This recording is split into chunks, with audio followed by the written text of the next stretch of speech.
Oh, so did you like that video I sent you? The one about Disney and the Genie Pass and all that. Is WW that the Pro? one from WD? Yeah, Yeah, WW Pro. What'd you think of that? I had actually just seen that when you sent it to me. Yeah, I don't know, man. It's like a new low. yeah. Like the people with disabilities. Like, of course, some people said the people with disabilities were abusing the system, right? They were saying I have social anxiety disorder. That's why I need a faster pass and all that. But can't be Which, in the line. yeah, I totally get this whole idea of people, and I see it all the time, right? You make certain accommodations for people with certain. I know this is a politically incorrect term, but it's a legal term. Handicaps, right? You Yes. want to be as fair to everyone as possible. And then you got people that abuse the system. You've got people that self diagnose. And see, don't come at me and tell me, well, I've got an emotional support animal because I have this condition and that condition. Really? Were you diagnosed with that condition, or did you just decide you had that condition? Oh, you can't ask me that because of this, that, and the other law. Okay, well then you don't have any claim to whatever this special thing is. Yes. But that is my defense of the businesses, right? The problem is that Disney's kind of gone the whole opposite route with this and gone, okay, well, we're going to take advantage of people who have actual handicaps. Oh, so sorry. We're in compliance with this, that, and the other law. So, you Yeah. know, if there isn't a law covering you, too bad. Oh, you can pay extra for this app. Yeah. And let me tell you something. As somebody who's getting sick and tired of seeing people walking around with their nose in their phones, I'm sitting in the doctor's office and I'm the only one not looking down at his palms. It's like, okay, that's what they want. That's what Disney wants you to be doing in their parks. I do enough of that, because of you can't even order a friggin' cheeseburger these days without a phone. And you want me to use this just to get on a damn ride at an amusement park? Screw you. It's our modern world. Or it's Disney's future that they want us living in, I guess. It's Let for me sign darn to the sure. chat. Welcome, FKH 2005. Welcome, Big Al, my friends. The Lords of Geezerdom. Have a great Yeah, show. I pretty like that. much. Reminds me of the video game Lords of Thunder. You like that title, Lords of Thunder? I was thinking Lords of Flatbush, but okay. All right. Welcome, everybody, Geeky Geezers. I'm your host, Agent Boomer. This is my co-host, PaPa Pacelli. Hello. I heard there was a 10-second delay, so I figured let's chat about the WDW Pro video. So That's fair. I think I went past the 10 seconds, though. it's fine. Welcome, everybody, to Geeky Geezers. Who knows if there's an article on that? Maybe we'll talk about it next week. But Yep. was a good friend of our community was on there too, right? Culture Casino. He was on there. Yeah. Mm-hmm. Hello, the chat. Welcome. Bringing on Geeky Geezers. Let the fun begin. We had fun on Friday, didn't we? I thought so. I got a little ranty, I suppose, but Yes. I got some positive feedback behind the scenes about that, so I felt Good. pretty good about that. All right. So welcome, another like JPRPH1 Zootopia. Connie Cleary, welcome. Yep. Samuel Proctor, deleted scenes. Have I missed anybody? Horizon Talker. Well, Welcome to Geeky Geezers. Deleted scenes as unscripted raid. Yeah. Happy Memorial Day weekend, everybody. Yep. Please remember those who sacrifice for our country. Mm-hmm. Hopefully not in vain. Anyway, A lot of people feeling that way these days. deleted scenes was anything. Look, like you didn't want to make it seem. I don't want to make it seem like there's no hope. And yeah, that's not. Yeah, I'm sure that's not what your channel is about. That's what this channel is about. It's no hope. No, it's fine. Everything's fine, right? Yeah, kind of like the cartoon dog sitting in the pub that's on fire. Oh, this is fine. We're all fine here. I don't know, man. I'm not excited for anything right now. I know. Coming out this summer? I guess there's Twisters. Excited about Twisters? Not at all. Why? No. Don't like tornado movies? Well, I mean, I like tornado movies fine, but for one thing, Wrong thing. it's the kind of thing that doesn't require a sequel. I mean, it's not like it's the same Twister, right? Who had maybe it's the had revenge. children or something like that, Maybe right? it's revenge for them sending those electronic probes up into it and said, "How dare you?" Oh yeah, Twister's the revenge. Yeah, that's it. Like Jaws the Revenge. Remember Jaws the Revenge? Yeah, I remember I that. saw that one. That was was just bizarre. That was just absolutely bizarre. Was that the one with Michael Caine? Oh, I don't remember. He starred Was in Michael anything. Caine in one of those? He was in Jaws 4. Oh, okay. I kept thinking he was an orca, but that was a different actor. That was the one who played Dumbledore in the first couple of Harry Potter movies. I forget his name. Richard Harris. He was an orca. Oh, okay. Remember Orca? Yeah. Remember everything was about sea creatures wanting to kill us Yes. back in the day? Everything's When life about was simple. nature wanting to kill us. Well, in fairness, nature does want to kill us, so. Uh-oh. Samuel Proctor. What? He's talking about Caesar. That I heard some of my peers talk about warming up to the idea of a new Caesar. Resetting the system. I don't think it's going to happen. Yeah, interesting. If there is such a figure, he's not emerged. At any rate, but that's okay. Here we are. We're not here to talk about Caesars. We're here to talk about bread and circuses. Except the bread is too expensive and the circuses suck now. But anyway, what was I going to say? We were going to talk about the good old days. Let's talk about something worth talking about that we enjoy from our memories. Yes. Yeah, let's talk about the good old days. Happy Meals. Yeah. You remember Happy Meals? Did they have those when you were a kid? I think 79 is when they were introduced. Can you imagine being having to go to McDonald's and there not being a Happy Meal there? I do remember in 79 when they first came out. I got one of the first style of Happy Meals, yeah. Did it look like this? Yeah, probably. I don't remember specifically. It's the earliest one I could find. I think there's the very first one didn't have a licensing agreement of any kind, and that was also around the time when they were starting to get into the whole concept of doing birthdays at McDonald's, and so they were focusing it all around their own proprietary characters, of Ronald McDonald, the Hamburglar, Grimace, Birdie. Yeah. You ever do one for Mac tonight? I felt like he should have had his own Happy Meal. That's a good question. I don't remember. That would have been like late 80s, early 90s. Trouble is, you didn't have a Big Mac and a Happy Meal, so maybe an adult Happy Meal. They need to bring Mac Tonight back. McDonald's, if you're listening, bring back Mac Tonight. It's what we need. Don't make him CG. Yeah. Here we go. First, I'm glad you brought that out. Yes, licensed Happy Meal. Yes, that was from Star Trek: The Motion Picture, and I personally credit the marketing around the first Star Trek film, including this series of 5 different boxes, Happy Meals. I have all 5 of them. I have those boxes. In fact, perfect condition, never been used, never had a burger inside of them because, I got them, like I said, completely brand new. They must have had extras when they moved on to the new. They did. You can probably still find some on eBay somewhere or something like that. But it was right around this time.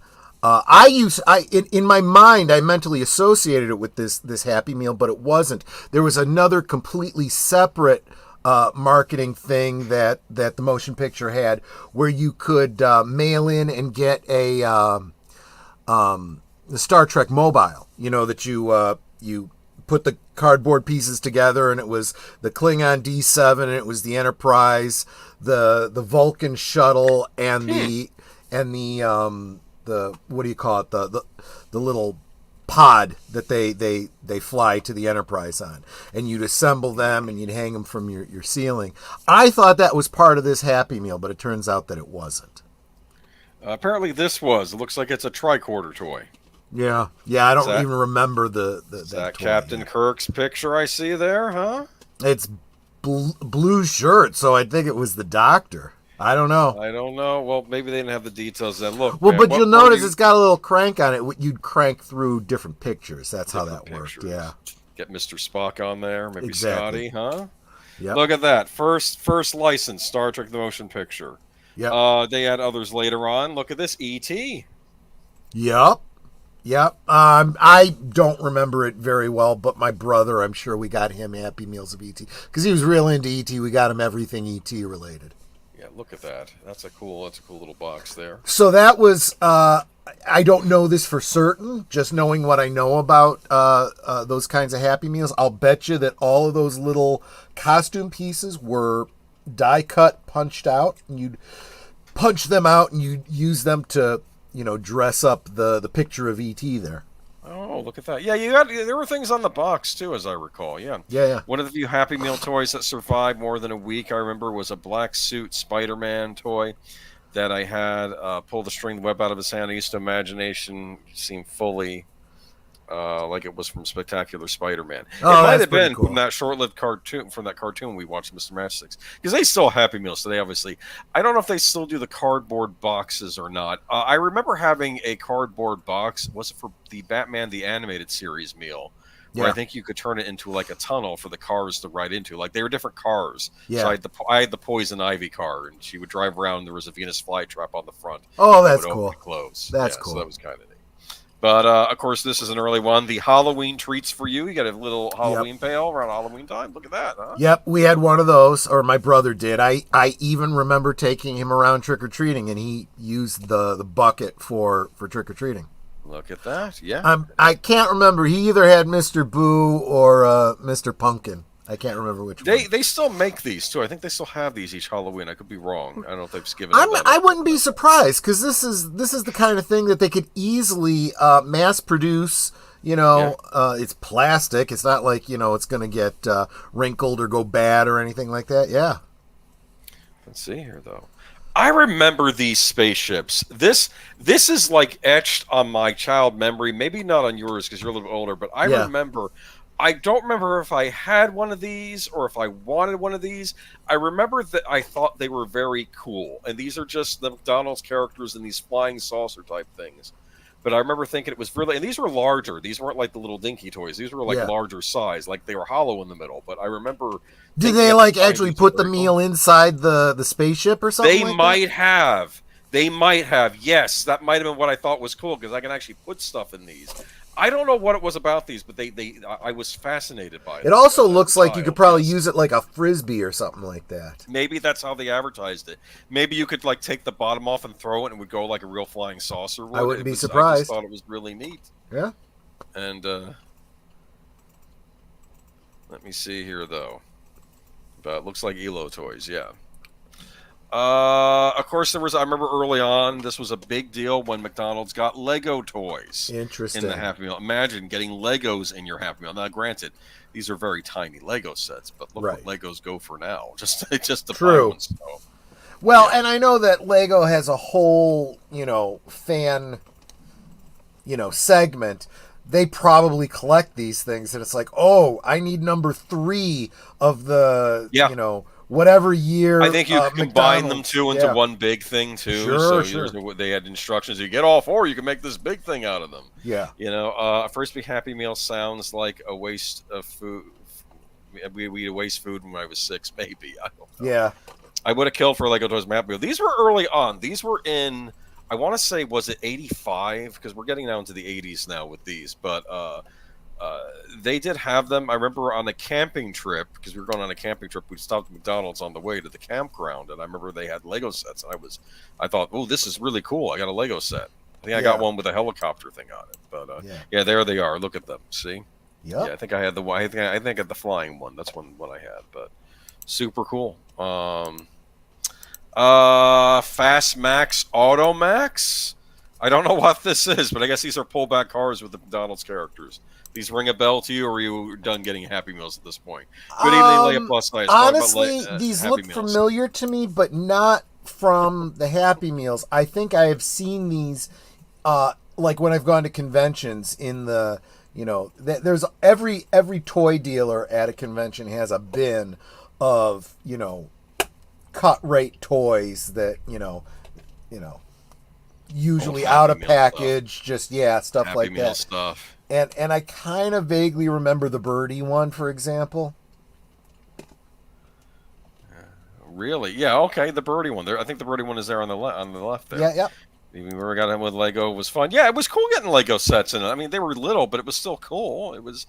I mean, you're not. These are Happy Meal toys. They're not going to be like these big, fantastic things, but sometimes they'd surprise you. You've seen Retroblast Eddie's Medieval Lego, right, Troy? Yeah. Which one is that? Is that the one where he said it was who was the market for this? Yeah, exactly. I think I saw that one. Yeah. And but I warned Michael. I said, look, because then I saw him getting into the Legos for the Indiana Jones Well of Souls, and he buys one, and then he buys 3 more to make a big full size thing.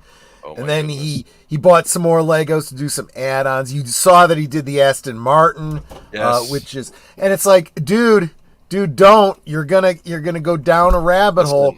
And then I sent him a video. Somebody had done a custom, like, roller coaster out of Legos. I said, dude, I could totally see you doing an Indiana Jones 2 minecart, thing like this. And he's like, don't tempt me. Did I must have done Legos on this stream for good old days once, right? I don't remember. I don't remember. Maybe I never did. I was a bit of a Lego fiend, and then we got the Nintendo when I moved on to Nintendo. But before that, after the action figures and stuff, when I got hooked on Lego, I was hooked until I started to get the what do you call it? The Nintendo NES. But you know what? I don't know. Maybe I gotta maybe sometime there'll be a Lego retrospective on the stream. Sure. We'll see. Absolutely. All right, astronauts Happy Meal. Look, junior young astronauts. This reminds me of the movie Space Camp, right?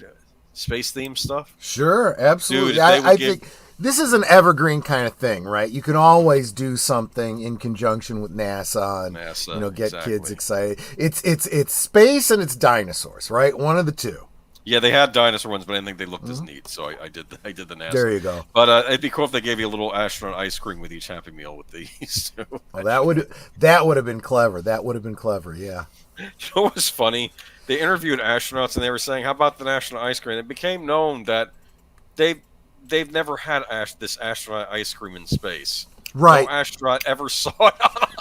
Yeah, because and it was specifically because and it was created with the idea of sending it to space, but when they freeze dried it, they realized it becomes powdery, and you can't have that. You can't have that. But they already went to the trouble of creating this thing. So there was ice cream on Space Lab, however. It was, basically actual ice cream. Holy cow. Yeah. Okay. The real Ghostbusters Happy Meal. This was interesting. These were school supplies. I remember having these. Like I think there was a pencil sharpener, like the State Puff. There was like a pad.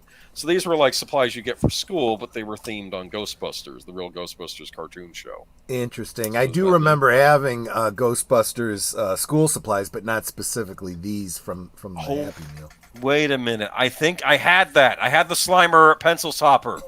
Because I don't know if that was that the trap, and like he would twirl around. No. That was the Sedgwick Hotel. It rings a bell. I could have swore. Yep. I either had the one that came in this, or I had one that was sold separately, or maybe this is what do you call it, the Mandela effect? Is that what they call it? I don't know. Yeah, you do confabulate. It rings a bell that I had this thing and I treasured it. No, I think I had the one that came in this Happy Meal. Yeah, probably. I remember being on vacation in Florida in the early 80s, and Happy Meal was a green flying saucer where it popped apart in 2 halves, and it was the container the food came in. Hold on, Continuing Chronicles. Was it this?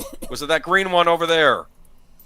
Yeah. Far left. I think it was. To. See? They were neat. I can't explain it to you. As an adult, you look at that, you're like, big deal. But I'm looking at it now, and that childhood memory surges up. And I said, I know at a time when I was a kid, that fascinated me, and I don't remember why. Maybe because I Yeah. thought it's like I get my own spaceship. Like maybe I didn't have any model spaceships at home, so I think that. See, and I never got that particular Happy Meal, but I do remember a buddy of mine having one of Yeah. those boxes, and that's why I seem to remember using it as a frisbee with him. I thought it was kind of cool, this idea of a flying saucer, you know? No, it's fine. Continuing Chronicles. We're just going through various Happy Meals. Any of you in memories have any ones that were odd that I'm not mentioning? Let me know. Yeah. I'm not doing every one. I'm just doing one stuck out. Muppet Babies. I seem to recall this one. Remember, they came with vehicle attachments. See, Kermit would have the skateboard, but you could also take him off the skateboard. Yep. Miss Piggy had a little car. Yep. Fozzie Bear had a rocking horse. Gonzo had a tricycle. Yep. And And my luckily, brother had all of those. He was super into the Muppets. prior to the days before they put Baby Gonzo in a princess dress like Disney did. But anyway. Oh, God. Yeah. And he's like, I feel comfortable in this. It's like, no, please. Anyway, let's move on. What am I saying? We're Speaking of Disney. DuckTales. Yep. DuckTales Happy Meal. DuckTales was a huge deal back in the 80s. Of course, it was big deal even before then because it was a comic book series as well. Very popular in Germany, of all places. Did you know that? No, I didn't, but yeah. it Yeah, didn't the surprise Donald me. Duck comics, very big in Germany.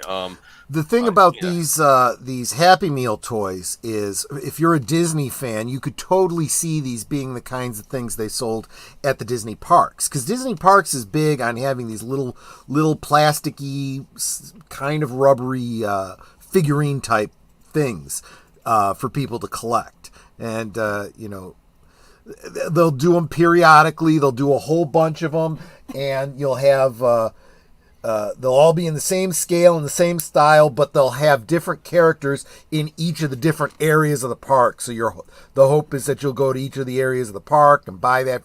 Oh, I don't have that one, Mom. I need to get that one. Kind of a thing. When you're a kid, and I don't know if this all kids, but it definitely was me as a kid, I wanted the whole collection. Yep. I didn't want a piece of a collection. Yep. 2 is better than 1.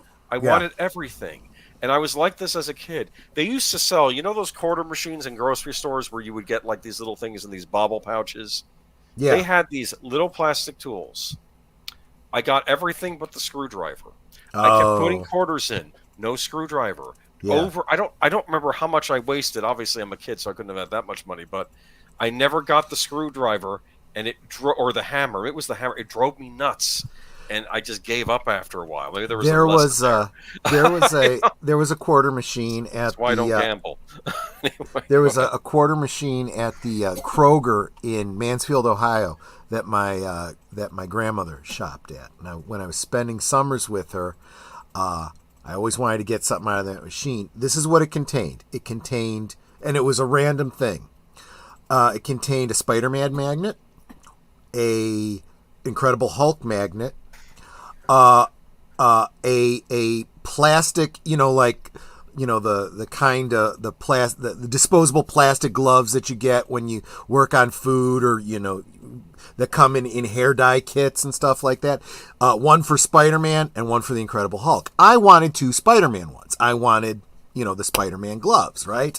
I got one of the Spider-Man gloves. I got a whole bunch of the Hulk gloves. No. And I got a ton of magnets. I couldn't get that second Spider-Man glove.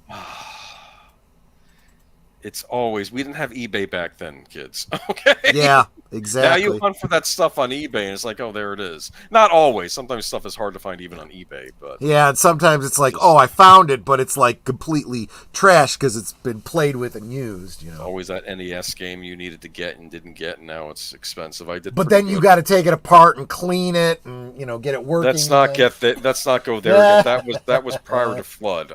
Those things are deep in storage now. What I want to do is eventually with those NES games, I want to get what they call an EverDrive. Uh-huh. And theoretically, while I don't take ROMs off the internet from random places, some people do, that's fine, I'm not judging you, but I would like to make my own ROMs off my own cartridges and put them on a single cartridge to put in my high-def NES. That's exactly what fair use is intended for. You already have the media, yes. You're just changing the media for your own personal use and personal convenience. It'd be like an iTunes, but for video games, and I could just have them all in one thing. I don't have to get each cartridge out. That's my goal. Yeah, you don't have to do the thing where you take it and you shake it and you blow on it and you. You don't blow on it. That's part of the problem. You weren't supposed to do that. I know, but I everybody has this 99% or like a high percentage, and use that to clean it with. And I know that, but there is the ritual that people have come up with. You know, like you got to take it, shake it, spin around. You know, do the flag at your nose, and that's the only way it's going to work. You know. What's weird about it? That routine happened with NES cartridges. It never seemed to happen. Maybe I'm wrong. Maybe it did happen with other cartridges. I don't remember people doing that with Super Nintendo or Sega Genesis cartridges. It was always NES. I don't know what it was about those NES cartridges. Maybe they were dust magnets. I don't know. Anyway, moving on. Oh, this was a big favorite of mine. The Changeables. Transformers was big. And they did have Transformers Happy Meals. Yeah, they were kind of but these are McDonald's versions. Yes. Yeah, building on the whole Transformer GoBot craze at the time, yeah. And this was Fry would turn into a robot. It's funny that when they would do the Transformers Happy Meal, it would be Transformers or My Little Pony, because I guess there was the assumption that the girls would want My Little Pony and the boys would want Transformers. This was prior to the modern My Little Pony that became...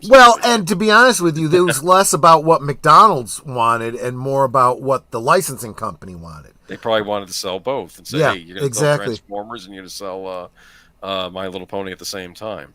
But there we go. I had a few of these. These ones, this might be the last Happy Meal that I went to some trouble trying to get them all. I don't think I had them all, but I think I definitely had the fries, and I think I had the ice cream cone. I remember I had those. My brother had the Big Mac on the left there. Yeah, I remember that. They were neat because it's like, here's your food, but it's also a robot.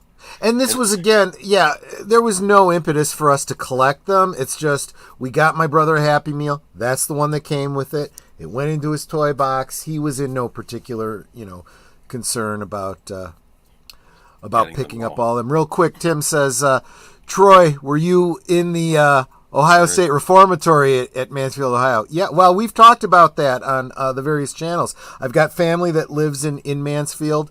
Most of y'all know that that's where Shawshank Redemption was filmed. And not too long ago, Netter was doing an interview with Beyond the Veil on a Thursday. And we talked about it and how it's... not only do they have the Shawshank tour, but they also have the Ghost tour because it's haunted. Yeah. So that's where the X-Men are. Oh, maybe you're talking about something else. Sorry. Oh, maybe that's maybe it's referring to your magnets. I don't know. Hot Wheels Happy Meal. This is the best picture I could find of one. Apparently, they gave out Hot Wheels in Happy Meals. Come on. If I remember correctly, there was something that you could do with the boxes where like make a race course. Yeah, turn it into a race course, and they can go through the boxes. Yeah. How cool is that? I don't remember specifically, but yeah, that's pretty cool. It makes sense. I used to like Matchbox and Hot Wheels cars. Remember that? I had an Incredible Hulk van. I don't know if it was a Matchbox or a Hot Wheels. And if you looked through a hole in the back, you could see the Hulk, like a little Hulk. Like the comic book in there. They gave out sunglasses and Happy Meals. These are, of course, McDonald's. That's themed, weird. That's all you have to say. Sunglasses were a big thing. I don't know if this was at McDonald's. Remember when Back to the Future came out? Somebody was giving out, maybe it was Pizza Hut. They had Back to the Future sunglasses. Like, buy a large pizza, get a pair of Back to the Future sunglasses. And this is for Back to the Future 2, so they were like the sunglasses of the future.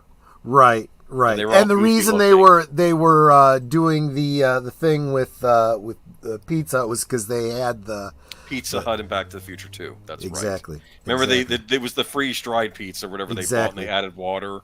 Yep. The dehydrated pizza. You know what's funny? I don't know if that ever took off the whole rehydrating food, but it seemed to work in the movie. Yeah, I don't really know much about how they did that, but I'll be honest with you. I think I'm just fine with the frozen DiGiorno's. Yes. That's perfectly good. You know what I love about Back to the Future and why Back to the Future 2 isn't dated? Because when they did their future of 2015 or was it 2005? I think it was just 2005. I think they just made it as ridiculously futuristic, but they made it futuristic, but in a ridiculous way. Yes, exactly. So it doesn't really date itself, oddly enough, because even when you're living at the time you're running, is this what the future is going to be like? We're looking at it quizzically as a kid, right? You're seeing. Well, and see, the thing about Back to the Future too was that people people wanted to see a lot of that stuff come to pass. That's why they put out the shoes and all that kind of stuff. Although there was some things that they called very badly. The idea that they would still have fax machines, for example, and things like that. Not seeing how the internet was going to be going. That's true. The internet. I guess the idea was you'd have a home fax machine. You would have a home fax machine, right? Right. Here we go. Look at this. This is Raggedy Ann and Andy. Look at that, huh? Yeah, and this has to have been... Come on, this had to be late 70s, right? Because this would probably have coincided with... There was a series of Raggedy Ann and Andy television specials at the holidays. There was one for Halloween, and I don't remember what all. You could probably find them on YouTube. I know you can find the Halloween on YouTube. There was one where they went up against the big bad wolf. That was one. That doesn't surprise me. And I recognize those other two characters, the panda and the horse, from those cartoons. They did a feature-length movie, though, didn't they? That rings a bell to me. There was this big glop of sugary stuff that was after Raggedy Ann because he wanted her perfect sweetheart or something. I think he wanted to eat her heart because it was, I guess. That sounds interesting. I don't remember, but I bet if I were to look into it, it would probably jog. It's bizarre because he was like a pile of sugar with sweets stuck in him, and he would eat the sweets as he was talking to her, and I guess they would pop out again. It was very weird. Huh. It was I don't know. It was like an avant-garde. It was a strange little movie. Yeah. Super Mario Brothers 3. Yeah, I got no recollections of this at all. 91. Now we're in the 90s a bit, so we're going to be wrapping it up soon. But yeah, this was a big deal because Mario Mania was going on. Or though this was fall of 1990. That's right. This is the Super Mario Brothers 3 Happy Meal. Look, you got a little Mario in the raccoon suit, and they would have a sucker on it, and you would get it wet and press it down, and then it would pop, and he would fly up. Oh yeah. I had plenty of toys like that when I was a kid. Sure. So this was the one. I think I had that one from this, and I didn't have any of the others. Tiny Toon Adventures looks like it's like a Wacky Races thing going on here. Yeah, I guess so. Oh, yeah, Wacky Rollers is what they called them. Okay.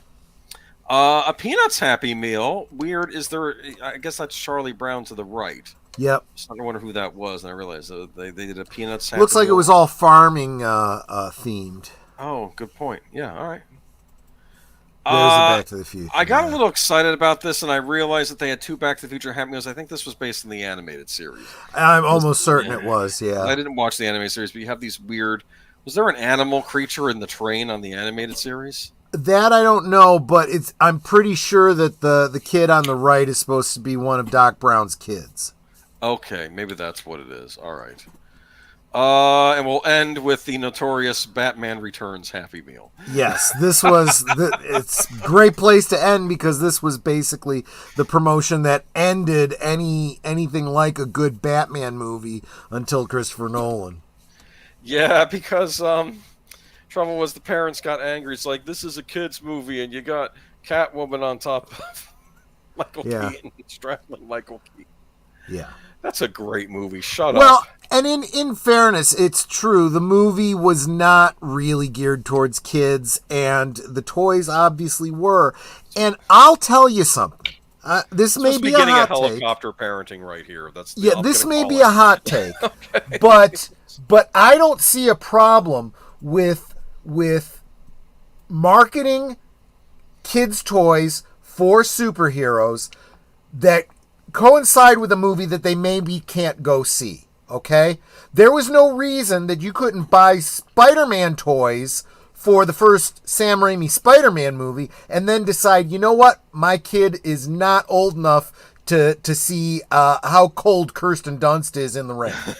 This is why a lot of the times, and this was smart on a lot of students, if they knew something was going to be a big movie, they would make a cartoon series. Like, you had Batman, the animated series, followed Batman Returns, because this was a bit more kid-friendly. You had, and even when the Christopher Nolan Batman movie came out, Batman Begins, they had the newer The Batman show come out. It was done by the Jackie Chan animation team. So they would do cartoons that were more kid-friendly to still have them, that here's your Batman, but... I don't know. I think all the hand wringing over Batman Returns, that might be a good old days in the future. Maybe us talking about Batman Returns and the That might be controversy. good. Yeah, you're I probably just right. give me a break. I'm I know. sorry. As a kid, you have to say, as a kid though, I grew up on monster movies like from the 30s and 40s. So all Not this to stuff in mention how Batman, it badly was the, normal. the, Yeah, the, the pendulum is swung now. So yeah. now we want to push adult material on kids, apparently. You know? Oh, the Batman Returns, the big plastic cups with the frisbee lids. I remember those, and they had Batman Forever crystal cut glasses. Apparently, I'll I tell had a you what, couple of I those. Yeah, never, I Batman Forever. resisted, I hated those plastic cups. Once they went from the glasses that, see, that's a whole other Well, good old no. days. Well, no. They Batman Returns had plastic cups, but then they went to the glasses for Batman Forever. So they did an Oh, okay. improvement. And that Okay. was the one where you could get the Riddler, Two Face, Batman, or Robin. They were the four Yeah, we could concepts. almost do a whole good old days about the old promotions where you'd have to go and try to collect all four of the glasses. It was easier though for the glasses. You just go, "Hey, do you have this glass?" Yes, we do. It's not like the Happy Meal where it was, True. you You could just didn't know say, "Hey, what you what were getting. glasses Yeah. do you have today?" I remember at Long John Silver's, I got the Nina, the Pinta, and the Santa Maria Honestly, glasses. it really depended on the people you had working at the different shops, because you could very easily say, I'm looking for the one that I don't have, and they'd go, it's not real busy. Let me go take a look and see if I can find it for you. Okay, Yeah, I'll if put you're that one nice on for you. about Yeah, it yeah, yeah. and it's not busy, they'll probably do you a solid. Yeah. Remember the '80s when they made toys from Aliens and RoboCop? Yep, They did have a RoboCop cartoon series, and I yep. thought I made a joke because I think Clarence Boddicker showed up on the show at different points, and I'm like, no, no, no, no. How is that possible? And I kept thinking, did he have he should have a scar in his neck for Robocop stabbed him? Because of course, if you watch the movie, he didn't survive that stabbing in the neck. But it would have been funny on the cartoon, he would just have a scar in his neck. That is funny. Yeah. They brought he Well, recovered from that. you know who else showed up was the one that gets the sludge spilled on him, and he like melts, and then he gets hit by the truck. He showed up in the cartoon in a regular Of course, role. He even had of an action course. figure, and he looked like all mutinified. And they're just assuming, well, he assembled himself back together again, I guess, after he got hit by the truck or whatever. I wish like Cartoon Network, like Adult Swim would have had the stones to do this. But imagine doing a retro filmation style cartoon series based on Dirty Harry. And of Yeah. course, Scorpio would have to show up every so often, even though we clearly got killed at the end of the first Dirty Harry movie. He'd have to show up. I don't even know how would you make a kid-friendly Dirty Harry series, because that idea popped in my head when I saw the kid-friendly RoboCop series. It's like, Well, I can't even imagine why you'd want to, because what would the shtick be? I mean, I can't think of any cop-based cartoon shows. the closest we got to like a cop-based thing for kids was a video game called Lego City Undercover, which was a riff on like 70s and 80s cop shows and movies. Okay. Like you even had a character in there called Harry. Like one of the detectives in the game was Harry, Yeah. and he was in Lego form though. Do you know what I mean? I But get it. Yeah. I'll have to send you the trailer for it sometime. But like, hey, Queen Diane has Back to the Future, and the headlines again, Back to the Future Day 2015. They didn't have that. I don't know. Anyway, Hmm. let's move on to our first in memoriam tonight. Did Yep. you see this doc? I have not. I've heard a lot of people talk about it. I've also heard a little bit of controversy about it, because there's some, not entirely truthful and well sourced information here. But I mean, for what it is, it's. I'm sure it influenced some people to start eating healthier. The plot of the movie was okay. The plot of the concept behind the documentary was that a man decided for 1 month he would eat nothing but McDonald's for breakfast, lunch, and dinner. And whenever prompted by the drive-through if he wanted to supersize the meal, he said yes, supersize it, and he'd have to eat it. And it was about measuring his diet and how he started before the thing and where he was at the end. Yep. I don't know. I remember watching the documentary, being fascinated by it at the time, but I think it did inspire McDonald's to put more salads on the menu, as I recall, and stop. Which if you believe the health information and what a lot of people were saying about it, they're actually worse than the burgers. You know Because what's it was funny? all cheese and fatty dressings. I used to do the grilled chicken sandwich at McDonald's, and then someone told me who worked is like, that's actually worse than the regular fried chicken sandwich. I'm like, what do you mean it's grilled? Yeah. You know?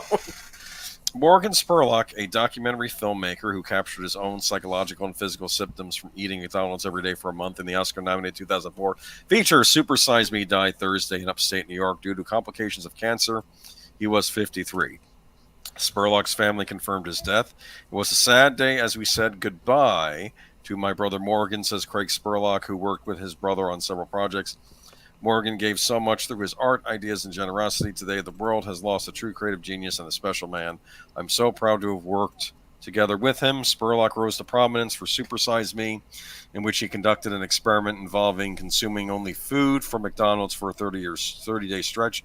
The rules also included this stipulation that Spurlock could not refuse the supersize option it prompted during the transaction. Okay, I just mentioned that. The filmmaker also exercised less to match the average American's physical activity. By the end of the experiment, Spurlock claimed he gained 25 pounds and suffered from depression and liver dysfunction.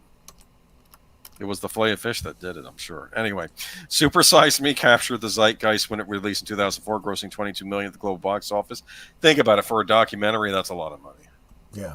And sparking a conversation about how the fast food industry encourages poor nutrition among the general public. McDonald's discontinued its supersize option the time following its release. Though the doc is still utilized as an educational aid in some school health classes, it also sparked debate over its accuracy in the years since, with some criticism citing Spurlock refusing to publicly share his diet log from filming. Spurlock later disclosed that he struggled with alcohol abuse, a fact that some consider would have been a likely influence on the doc's conclusions regarding liver dysfunction. So he well, and it's supposed to be strictly McDonald's, nothing else. He could probably drink water too. Well, and I would argue too that if you're addressing an addiction, in this case, eating and overeating, right? You probably have an addictive mentality, so that could alcohol is certainly going to play into that in a big way.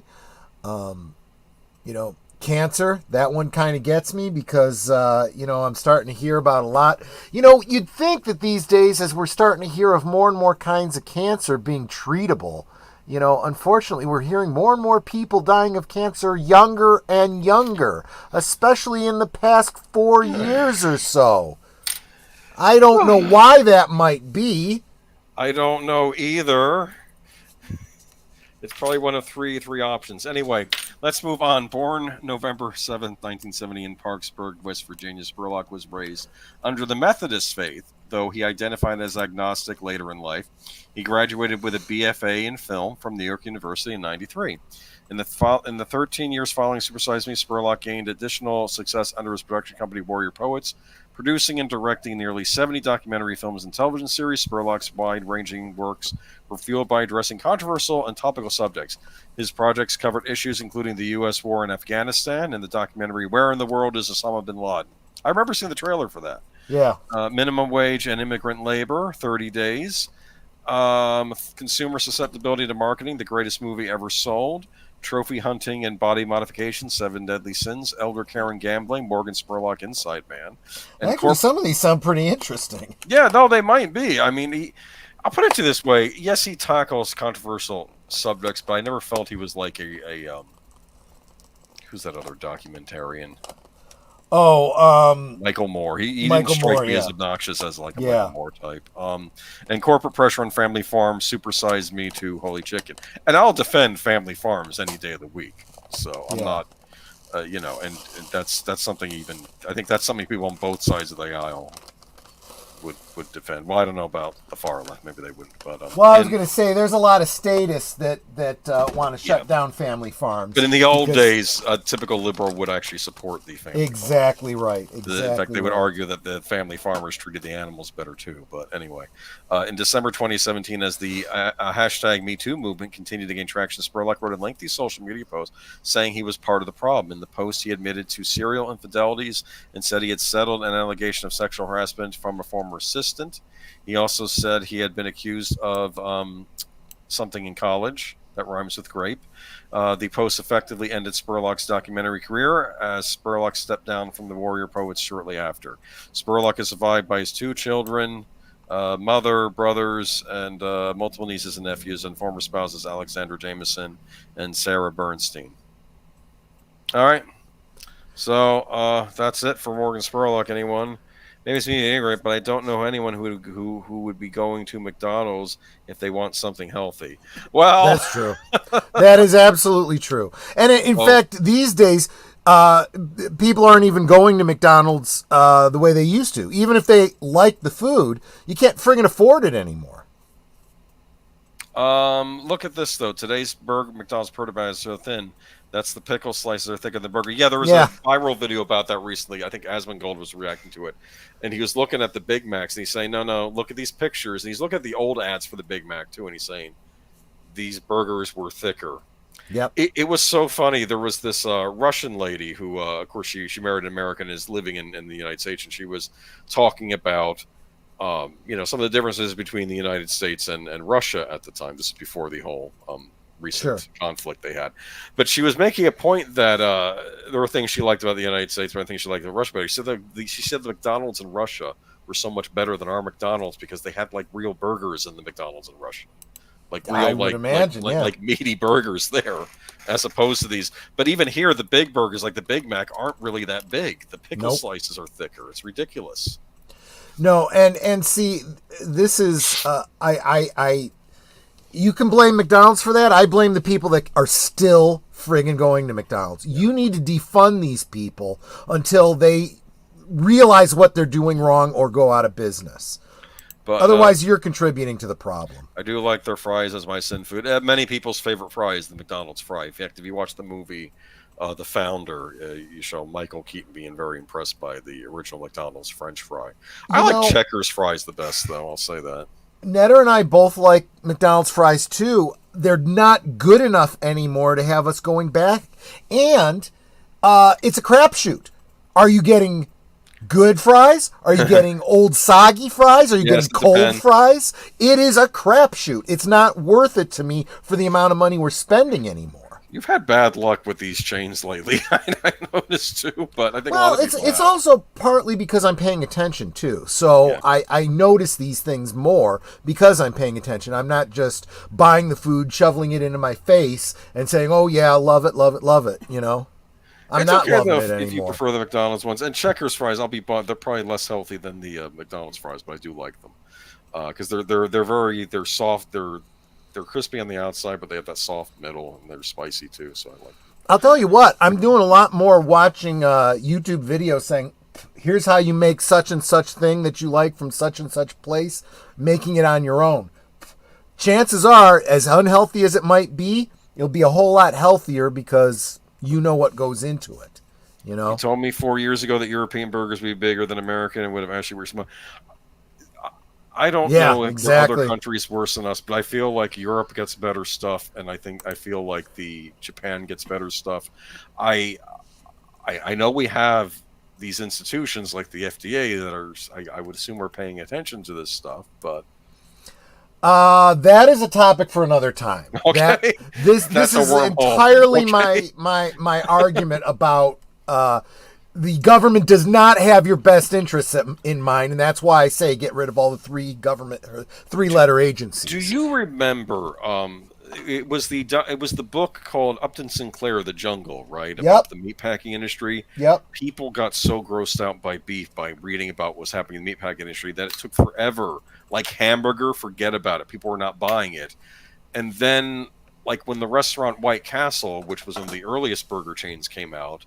It's called White Castle because the idea was it's clean and you have this and you'd have this guy cook the burger right in front of you and give it to you. And the idea was it was trying to get people past the point where they thought that hamburger was junk.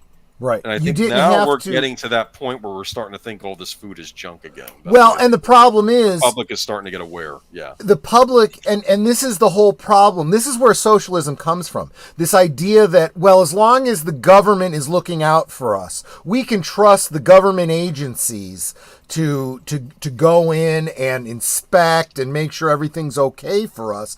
And then it becomes like a religion. You have faith that these government agents have your best interests in mind, and they don't. They only care about the rich donor class and the big companies, the big pharmaceutical companies, the big meat packing industries, the big farms. Yep. And they want to drive your local farmer, your local Amos Miller Amish farm out of business and tell you, no, their raw milk is bad for you because they don't boil off all the good bacteria to prevent you from getting the, whatever. Look, you get something fresh, it's good for you. If you get something that you can put in your refrigerator and still have it be okay a month later, it's probably not good for you. You think it's good for you because it hasn't gone off and turned color. Well, you shouldn't be keeping it that long. McDonald's in Japan has corn chowder or something like that was good. I can believe it. That you get interesting things. Good. All right, here's the sadness. Yeah, this is the in memoriam. Now I'm crying. I know. This is not fair. Dogecoin dog Kabosu dies after 14 years as meme. Yep. I'm sorry. He was 18 years old. You look at that face, you fall in love. She was 18 years old. She was 18. Okay. Well, yes. Kabosu, the dog behind the Doge meme, is that right? Doge meme. Yep. Mm-hmm. Has died after 14 years of internet fame. Her owners has said the Japanese Shiba Inu inspired a generation of online jokes and became the face of Dogecoin cryptocurrency. Yep. She has been suffering from leukemia. That was a licensing deal, by the way. Interesting. Well, you know what? That's a face that can sell stuff. Sure. Come on, look at that. Absolutely. She had been suffering from leukemia and liver disease and died on the 24th of May. She quietly passed away as if asleep while I caressed her. Atsuko Sato wrote on her blog thanking Kabosu's fans. I think Kabo-chan was the happiest dog in the world, and I was the happiest owner. As a rescue dog, Kabosu's real birthday was unknown, but Miss Sato estimated her age at 18. That's a long life. Yeah. Dog. Yeah. Ours was 16. I thought she lived a long time, but yeah, that was a lot. In 2010, 2 years after adopting Kabosu from a puppy mill where she would be otherwise have been put down. Yep. Yeah, I'm a big fan of pounds. Go to the pound, adopt a dog if you want a dog. Agreed. Yeah, that's what I do. Yeah. Miss Sato, a teacher from Sakura, East Tokyo, took a picture of her pet crossing her paws on the sofa. She posted the image on her blog from where it spread to online forum Reddit and became a meme that bounced from college bedrooms to office email chains.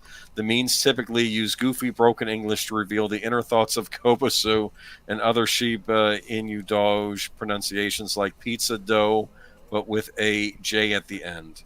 The picture also later became an NFT digital artwork that sold for $4 million and inspired Dogecoin, which was started as a joke by two software engineers and is now the 8th most valuable cryptocurrency with a market capitalization of $23 billion. Who knows? In 20,000 years, people may think that Doge would lead a country, right? Right, exactly. Doge was the leader of Japan during this period. Doge has been backed by hip-hop star Snoop Dogg and Kiss bassist Gene Simmons. But its most keen supporter is billionaire Elon Musk, who jokes about the... I'm sorry, hold on.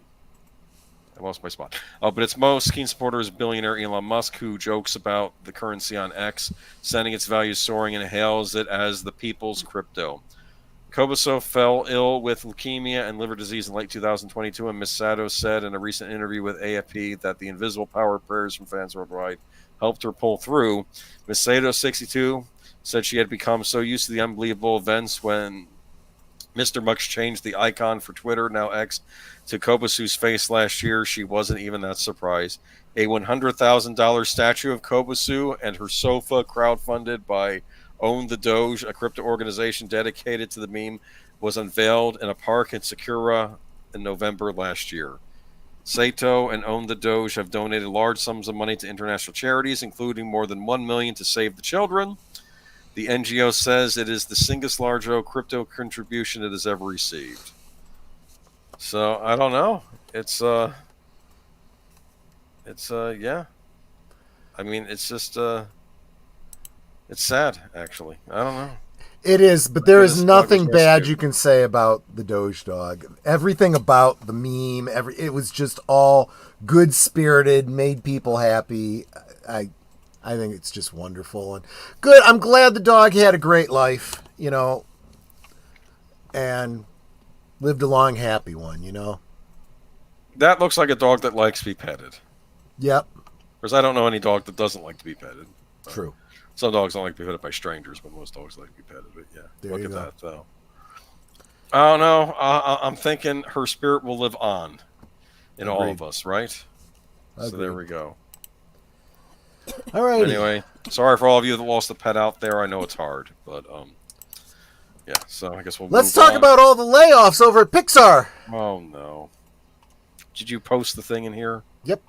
Oh, there it is. All right. Major Pixar layoffs now long expected and underway restructuring. I'm sorry.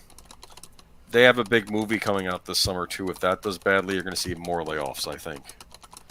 The long-expected layoffs at Pixar Animation Studios have begun. Today, leadership at the storied company that traces its origins to late Steve Jobs and was bought by Disney in 2006 will notify employees of the reductions. The Hollywood Reporter has learned it is the biggest restructuring in Pixar's history, although top leadership isn't impacted. Approximately 14% of Pixar's workforce, around 175 employees, will be let go. Before the reductions, approximately 1,300 people worked at the animation studio.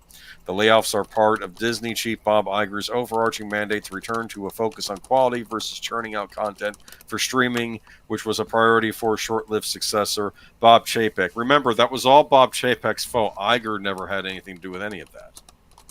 Right? Yep, that's true. Okay, Disney execs have talked about returning to a focus on quality during numerous earnings calls this year, saying creative teams across the company were stretched too thin in the arms race to feed streamers. Well, oddly enough, I don't disagree with any of that. It just feels like the people making those decisions are the people now arguing that it was never them, right? Am I wrong here? I don't know. What do I know? Pixar employees have known since January that layoffs were coming. If there are some solace to be had, it had reductions are less than 20% reported in January by some news outlets, nor is Pixar being singled out. There were layoffs all across Disney last year, but cuts at Pixar were delayed because of production schedule. Sources say Pixar, led by Pete Docter, will no longer be focusing on direct-to-streaming series, but on its feature films. That excludes Win or Lose, which is set to debut later this year. So I guess that Baymax series is now off the air. Yep. The once invincible animation studio suffered a major setback during the pandemic era when the Chapek regime decided to send Luca, Soul, and Turning Red straight to Disney+, even though cinemas had begun to reopen or were in full recovery mode. And then its first post-COVID theatrical release, Lightyear, was mostly dismissed by critics and audience, exposing Pixar to ongoing scrutiny. The studio received good news last year with the release of Elemental, which earned nearly $500 million globally to become the biggest original animated movie since Pixar's Coco in 2017. It was also a streaming sensation. Well, it was a streaming sensation on Disney+. Yeah, and we only believe it to be because this is what Disney says. We have no proof of that other than they say so. I mean, I'll believe it about the box office, but I don't... If they had sold it to Netflix and it was the #1 movie on Netflix, that'd be different because it wouldn't anyway. Bingo. And theater owners have high hopes for Inside Out 2, which opens June 14th in North America. The trailer was the most watched animated trailer in the company's history. Other upcoming films next year include Elio and Toy Story 5 in 2026. So there we go. The full memo from Pixar President Jim Morris to staff on Tuesday is below. Hello, everyone. I'm not reading this. Okay, I'll read the end. Despite the challenges in our industry over the past few years, you have all consistently shown up to contribute, collaborate, innovate, lead, and do great work at the studio. I give you my deepest thanks, and for those who will be leaving us, I am hopeful that our paths will cross again, both professionally and personally. I'll say that it's that's not an awful way to end one of these letters, right? Mm-hmm. It's better than Jason Killard when he was letting all those people go from Warner Brothers. When it's True. like this hurts you more than it hurts me, that sort of thing. Right. I'm really not looking forward to Toy Story 5. Yeah. Well, I never bothered with Toy Story 4 because I'm like, I no, didn't either, it ended with 3. Let's leave it alone. Well, let's face it. Disney's not getting my money. Period. Well, they this was just prior, aren't. yeah, but they let go of the head of it, John Lasseter. He's now working for Skydance. So Yep. I don't know if maybe Toy Story 4 was garbage. Okay, that's fine. I'll believe it. It didn't grab me. It did. I think the whole change in Bo Peep bugged me too. I was like, no, they don't want her in a dress. The toy, she wore a dress in the old movie. They changed her look. Yep. I'll tell you what, their Inside Out 2 is going to bomb. I guarantee you that. You think Inside Out 2 is not going to go the way they think? Like, I absolutely. It's going up in close proximity to another Despicable Me movie, so I don't know. Well, I'll make sure to take Netter to see the Despicable Me movie. We've loved every one that we've seen so far. Hold on, I was more angry at their deconstruction of Buzz and Bo Peep than I had with Luke Skywalker Last Jedi. What did they do to Buzz in that movie? Because I thought they already tore him apart with the Buzz Lightyear movie. But that might be what he's referring to. No, he might be referring to Toy Story 4. Oh, they might have done something to his character in Toy Story 4. I didn't see it, so I don't know. But I kind of stayed away from that one. But I'll believe it. Yeah. Well, if there's anything that's going to get you back to Disney and, getting into the theater to see a Disney film, it's going to be Taylor Swift, right? Yes. By the way, did you know who, I'll say that in a minute, but did you know who ended up being Emperor Zurg in the Lightyear movie? No idea. I guess it's been over a year, so if you wanted to watch it, you already had it. It ended up being Buzz Lightyear himself. Well, there you go. There you go. There you go. He's the real villain. Ridiculous. Taylor Swift's MC role may have been revealed. Wow. I feel like I can't get away from Taylor Swift. She's everywhere. Me neither.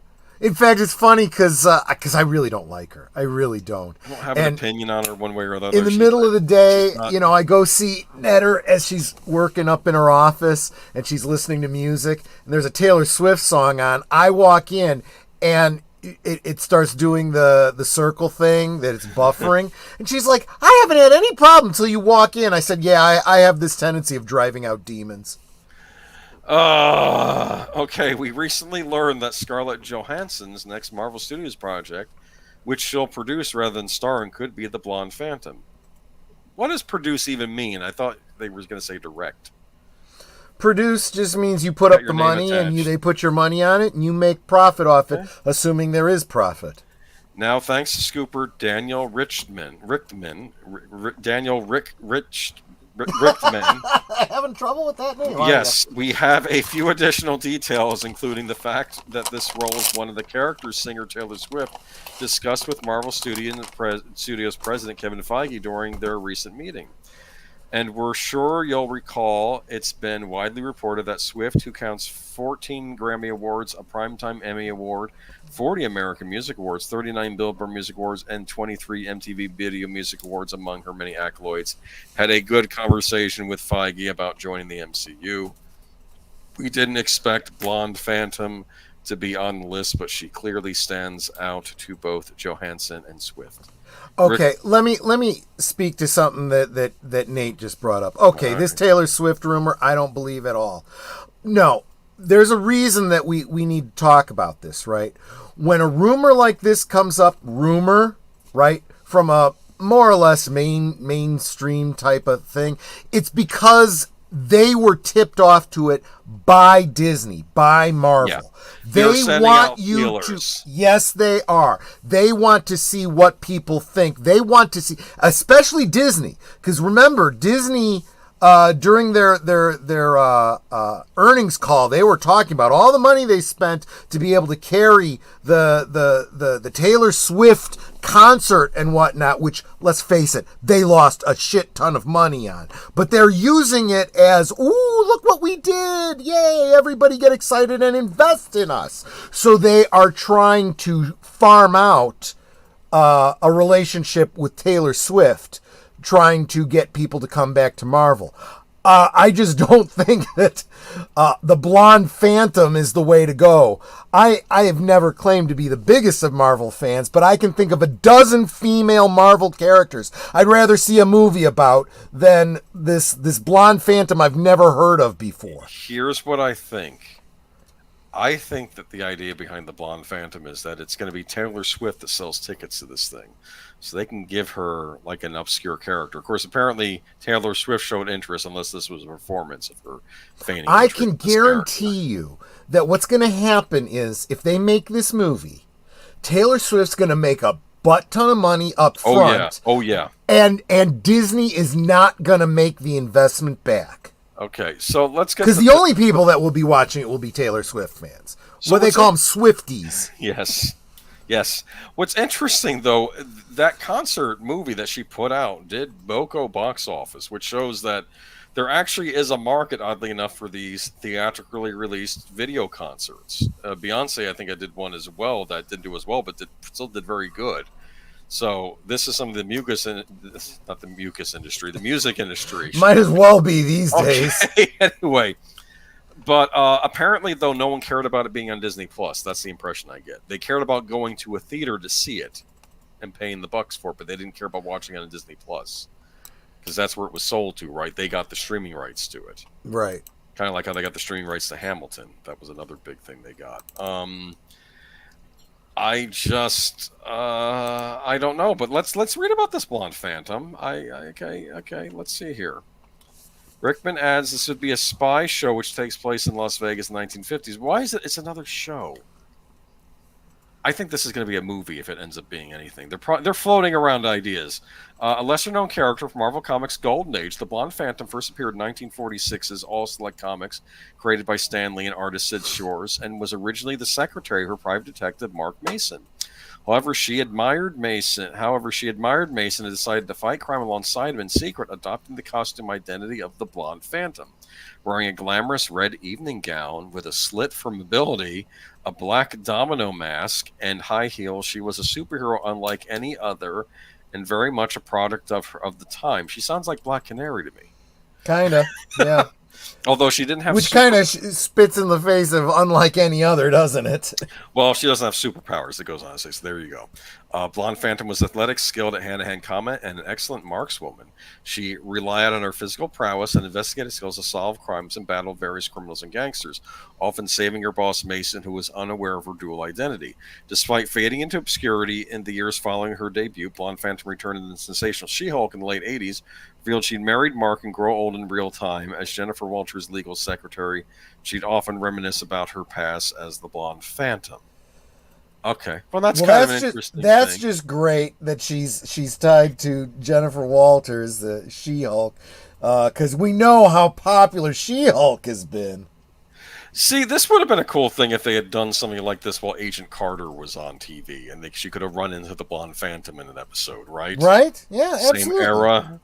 I mean, I don't know if it was a period piece and done well, but again, can Taylor Swift act? What has she been in? She does performances. She was in Cats, right? The music that sucked, that nobody liked. Yeah. Well, I'm just saying. I guess the idea is, though, the Swifties would go to see this movie, and there'd probably be some original Taylor Swift songs in the movie, kind of like how Madonna did songs for Dick Tracy when it came out. Remember? Which was another Disney production. And that was back when people actually liked Madonna, so yeah. Yeah.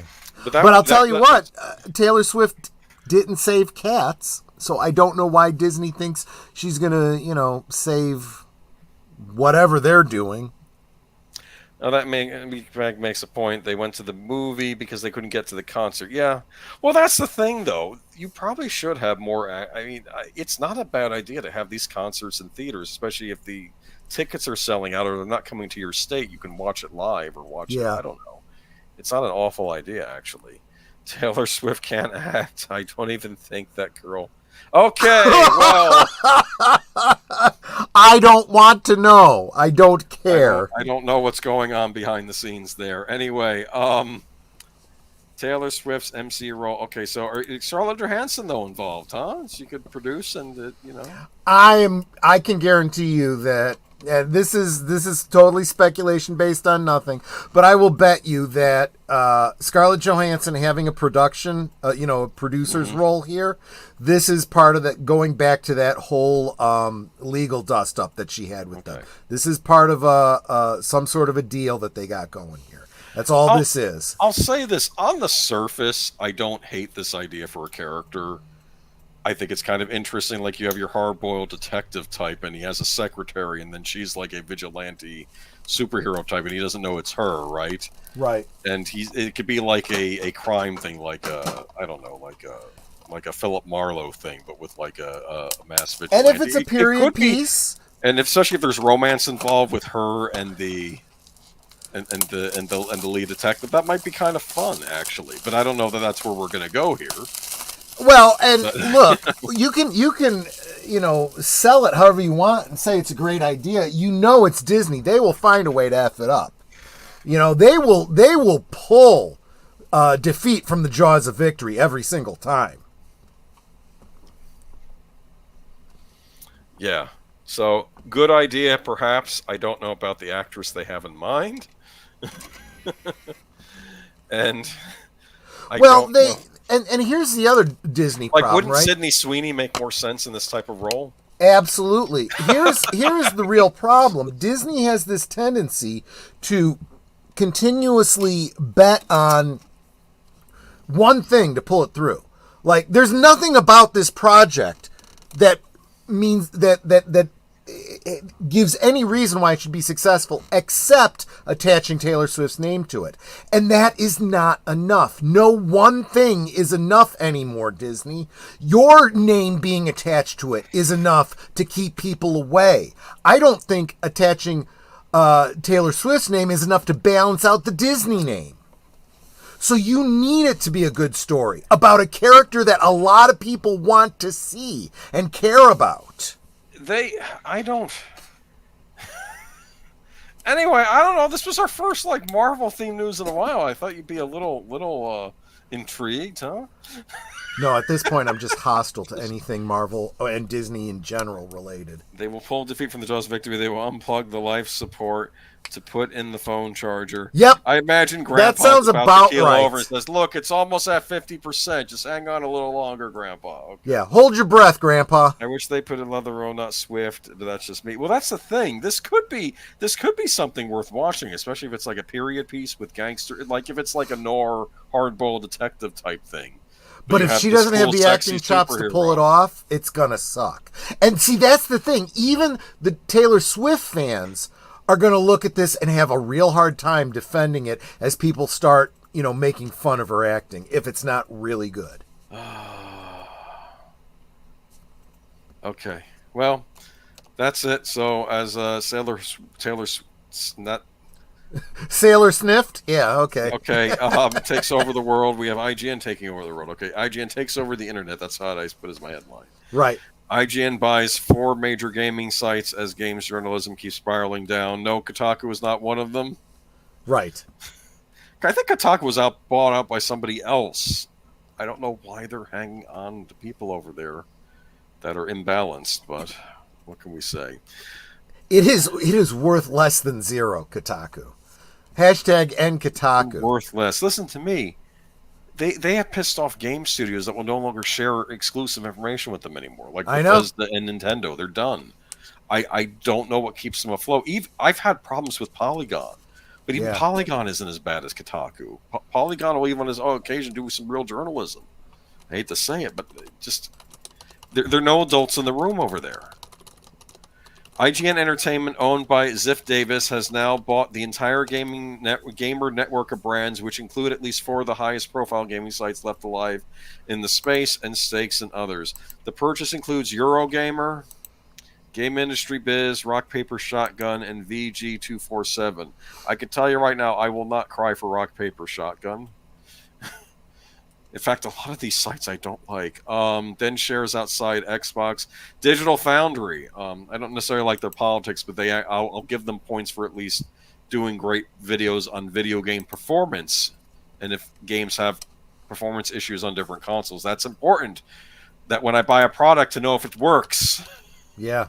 So I'll always give them props to that. Nintendo Life, I go there a lot. Push Square, Pure Xbox, and Time Extension. The move has already resulted in significant redundancy layoffs of acclaimed journalists across the brands as they are basically absorbed into the mega site. So basically, it's buying up your competition to slowly dissolve it. That's what it sounds like here, right? Mm-hmm. While consolidation is generally not great in any industry, games journalists, especially struggling, and moves like this are going to make things worse. Mid-level or smaller sites are already fighting against YouTube and Twitch. Yes, that's where people go for gaming news now. And for visibility against Google's increasingly actively hostile search policies, which now include AI ripoffs of their articles as of last week. What? That sounds like a follow-up story I need to look into. Possibly. But now you have sites like IGN owning 5 major brands that can populate the entire link for a given topic in theory. So I assume you publish an article on IGN, then you just throw it on the others. While this is just the latest move, we have other similar ones in the past. Fandom bought GameSpot, Giant Bomb, and even Metacritic, and all-important aggregator. Back in 2022, the Gamer Network has over a dozen publications, including Destructoid, The Escapist, GamePer, and Twinfinite. I don't know what Twinfinite is. Don't know, but one thing I'm going to say about game journalism, you would know this better than I would. This is pure speculation on my part, but I suspect that most gamers at this point are getting their game news from other gamers on YouTube. Yeah. Basically, yeah. I'll go to Dreamcast Guy, I'll go to RGT85, I'll go to Spawnwave, and that's where I get a lot of my news. Okay, I've never heard of any one of those channels, but they're in the gamer sphere. They don't tend to get political. Side scrollers, they're more in our network of types of people. They're pretty good. They are owned by the guy that started. They're run by the guy that started Screw Attack. I think he basically got put in a corner because he was getting attacked for supporting Melanie Mac, and he basically said, "No, I'm just going to support Melanie Mac. Screw you guys," and that's what happened. So yeah. Well, that is, and this is another reason that the journalists are going after the YouTubers, because the YouTubers don't give a flying F. They're going to express themselves. They don't care. They don't, and their audience will support them because that's their audience. The journalists are going after an audience that doesn't even exist. There are some big name sites that are relatively standalone, or at least the only gaming sites in the network. Polygon seems like the healthiest, perhaps while something like Kotaku seems constantly on death's door with a skeleton staff trying to fight against its poor private equity management. You hear that? Yep. So they're fighting against their own upper management. This is insane. I don't know what keeps these people in positions. Elsewhere, there are major brands like the New York Times and Forbes, hey, that's me, in the gaming space, covering the massive industry that makes it harder for smaller sites to compete. But even there are problems. The Washington Post recently culled almost its entire gaming vertical, cut down to more or less one guy hygiene. I had to break this to you. This was when I found, this was back 10 years ago when all the crap was going on. That's when I started gravitating toward YouTube sites. Yeah. And I'll go to niche gamers sometimes too, because there is something that I want to. Matanui said he was talking about. We were talking earlier about MCU, but it applies here, I think, too. What is he saying? Matanui says, I don't trust MCU to be good at this point. I said, Matanui, at this point, I trust MCU to suck. And he said, more than a vampire vacuuming inside a black hole. I would say that applies to game journos too. Oh my goodness. Mr. Matchstick says that's what I've been hearing, that the corpos or Google at least wanting AI to replace gaming journos. Well, I'm hoping that an AI won't contact some guy's wife on YouTube who had nothing to do with what. Well, that's just it. At least AI would be dispassionate, and see that's scary when you can look at AI and say, well, at least they're better than people because they're not going to be POS emotionally reactive, dysfunctional assholes. Yeah. Doxing people, direct messaging family members, and all that kind of crap. Yeah, you've crossed the line when you start going after people's family members. I mean, you cross other lines, but that you let them cross one line, they'll find another line to cross, and it won't stop. Yeah, There's also that's why I don't blame Smash JT for doing what he's doing. I'm sorry, it's over when he says it is. I'm on his side. Yep. There is also and he's putting out good information too. Let me tell you. I've learned more about the gaming industry since this whole dust up from him than, and let's face it, I'm not the primary audience.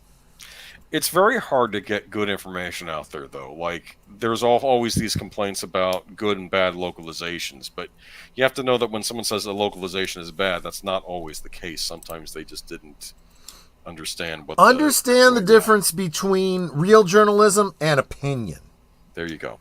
There is also the public war against game journalists by part the anti-woke crowd. Who are they? Who believe the progressive learning outlets are going extinct because of allegedly activist takes. No. Okay. That's exactly right. There are no progressive learning institutions anymore. They are now all indoctrination outlets. They are all propaganda farms. They are all brown shirt manufacturing companies. And there are also console fanboys who are constantly ripping outlets for allegedly favoring one piece of hardware or another, which they do, or they did in the past. Don't even pretend. Yep. I remember the 6th generation of consoles. The GameCube was incessantly getting dumped on by the editors in the editorial pages. Nintendo needs to go third party. Yeah, let Microsoft buy them out. You would see that Mario and Zelda would have disappeared. Yep. Stop it. Yep. Anyway, and there are console fanboys. Okay, so let's see. Or lambasting them for inconsistent opinions across dozens of writers who have diverse viewpoints. In short, when you bring up the layoffs and general destruction of the industry, the reaction from gamers is often disheartening. Good, they deserve it. Well, some of them do. I'm sorry. You're not good at your job. It's almost, I think Nate. I don't know how you find time to do editing when you're too busy harassing people online. Nate kind of summed it up here. Between those so-called game journos and companies like Sweet Baby Inc., it's killing the whole industry. This is what I've been saying.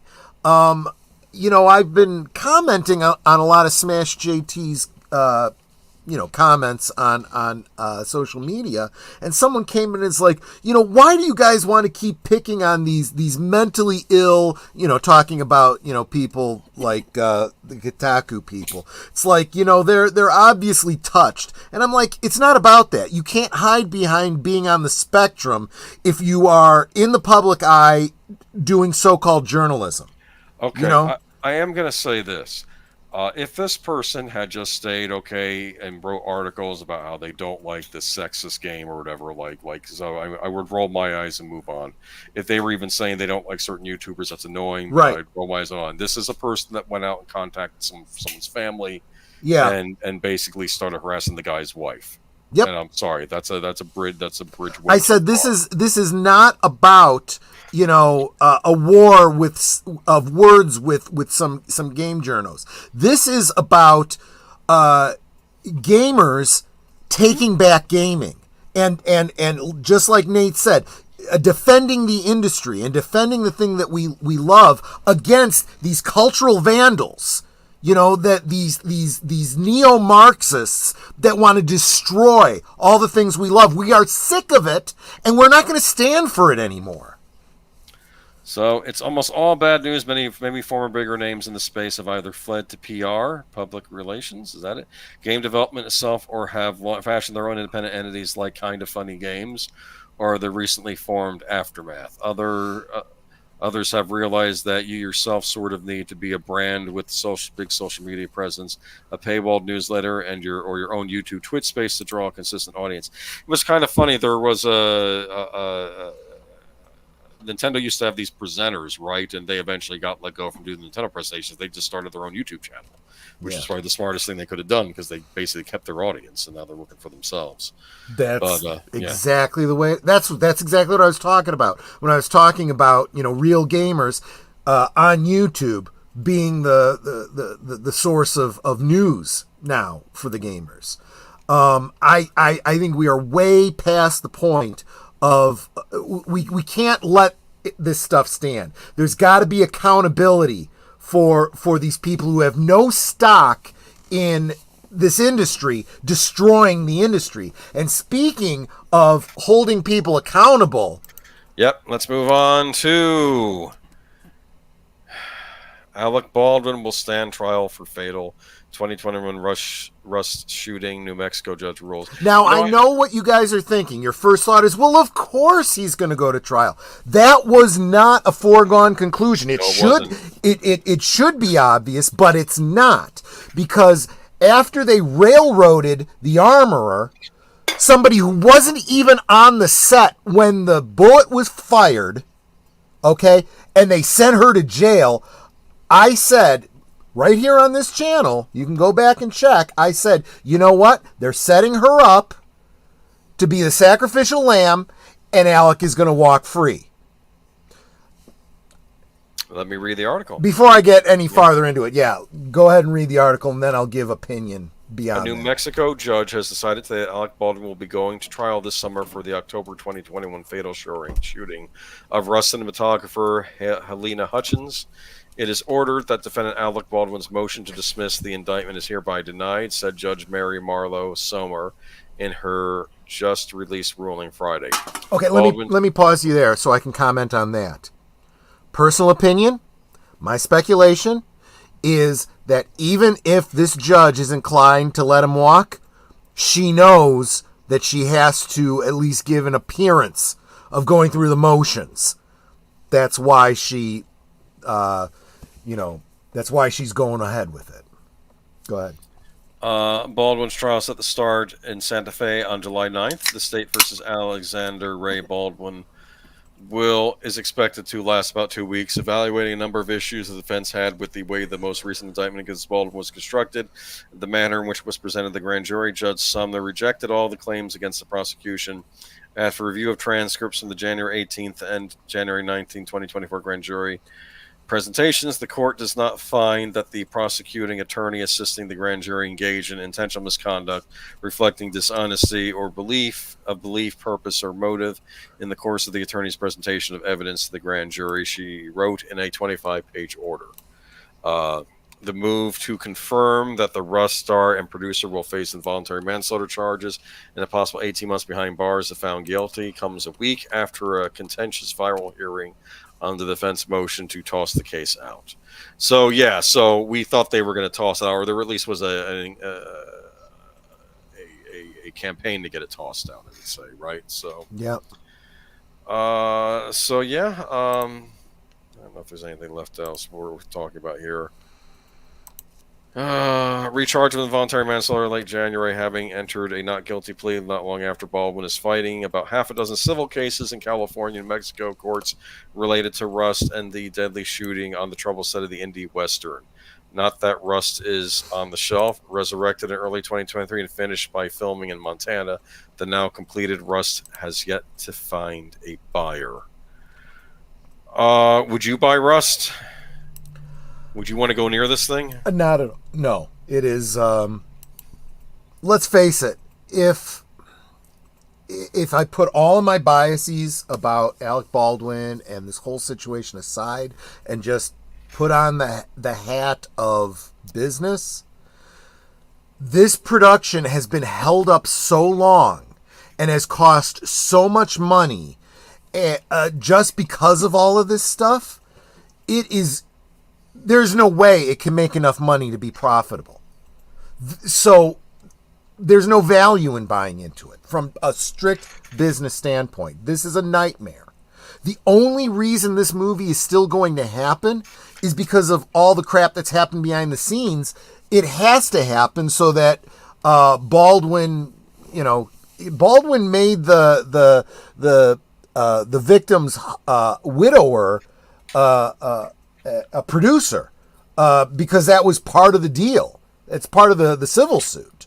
So he has to go through with this for that reason alone. But no money's going to actually be made on this. Mr. Massey says, I was on a podcast just recently talking about how my friends and I are feeling like a collapse of the mainstream AAA media is bound to happen soon. Yeah, I don't know. Are you excited for any movies coming out? I mean, this might have been when I would have been excited. Well, I don't know, excited. It's Alec Baldwin, but I like Westerns, but I don't know. I don't know. Yeah, no, I'm not. Even films that I am hoping are going to be good, I'm reticent about and will not be rushing out for opening days too, which almost kind of gets us into our next article, doesn't it? Yes. All right. 100 million openers to be scarce as summer box office hits historic lows. Yeah, I think that ties into what we're going to talk about next. Yep. The year was predicted to look pretty bleak, with a number of major tent poles being delayed due to the dual union strikes from the Writers Guild and the Actors Guild from late last year. However, that isn't to say that there aren't still some big releases, as some films were still ready to go for the summer. The past few weeks have seen a steamy character drama with Challengers, an action comedy with 2 stars from last year's Barbenheimer sensation with The Fall Guy, the powers of Ryan Reynolds and John Krasinski teaming up for a cutesy family film with If, I think that's short for Imaginary Friend, and a CGI-filled epic from an established franchise with Kingdom of the Planet of the Apes. 2 of the films from these past weeks have already been made available on digital platforms. Challengers and The Fall Guy. Both Challengers and The Fall Guy followed another film with a short theater life, Madam Web, whereas that movie not only flopped, but the film's reputation would be a big joke on the internet. However, the aforementioned titles would garner a much more positive reception with critics and audiences, and yet the tickets were just not selling. According to a new article from The Hollywood Reporter, the box office for this summer has far seen a historic low, and there has not yet been a movie in the past 2 months that has opened to 100 million on its debut weekend in more than a decade, not counting for the COVID-19 pandemic in 2020. The only superhero movie to open this summer is Deadpool and Wolverine, and even with its unchallenging competition, that film still has a lot going for it, which is why the pre-sales have already set records at Fandango and AMC. The anticipated film is sure to buck recent bleak trend and become the first big hit of the year. I think it probably will do well. But we'll see. Wall Street analyst Eric Handler of MKM Partners is stating Hollywood is sucking wind right now. The strike wreaked havoc. For the first time in years, we started off summer with an unproven character-driven film, Fall Guy. I'm not worried because there are big movies coming, but it does put pressure on the rest of the summer and year. Furiosa is about to drop, so if it remains to be seen if it can beat Deadpool to the top of the charts early on. There are also some family films that are usually reliable, like the Garfield movie, Inside Out 2, and Despicable Me 4, that are just over the horizon. There are also recognizable titles like Bad Boys, Ride or Die, and Twisters that can capitalize on their nostalgic origins. But according to the pitch for Twisters, it has nothing to do with the original. Comstor chief box office analyst Paul Durgarabedian says Hollywood has put their expectations too high by setting their sights on front-heavy 100 million weekends. He states, in today's modern theatrical marketplace, the emphasis should shift to short-term gain and long-term playability, since this is now a game of yards instead of inches, and the analysis that constitutes a hit or flop must be reevaluated. I guess Elemento is evidence of that. Yeah. But, yeah. All right. So what do we think? Were you excited to see If? Did you even know anything I haven't about even If? seen it. I did want to see it. I've heard good things about it. Didn't get a chance to see Ryan it. Reynolds. Yeah. Yes, I was talking about this earlier. Yeah, deleted scenes and a whole pre-thing on this earlier. And he actually had some good movie suggestions. He said he saw like a smaller budgeted action movie that he liked a lot. It had a title like Air Force One, but it wasn't Air Force One. But Air Force Down. It was called Air there Force you go. Down. Yeah. But WGA and SAG in action, improving these low opening films. If it's just partially live action, Foster's Home for Imaginary Friends, done badly. I haven't seen it, but I'm excited for the 2 Daily Wire projects coming out, Snow White and the Pendragon Cycle. That's pretty much it for things excited for this year. Well, I'm sure people are more excited for the Daily Wire Snow White than the Disney Snow White, but what do I know, right?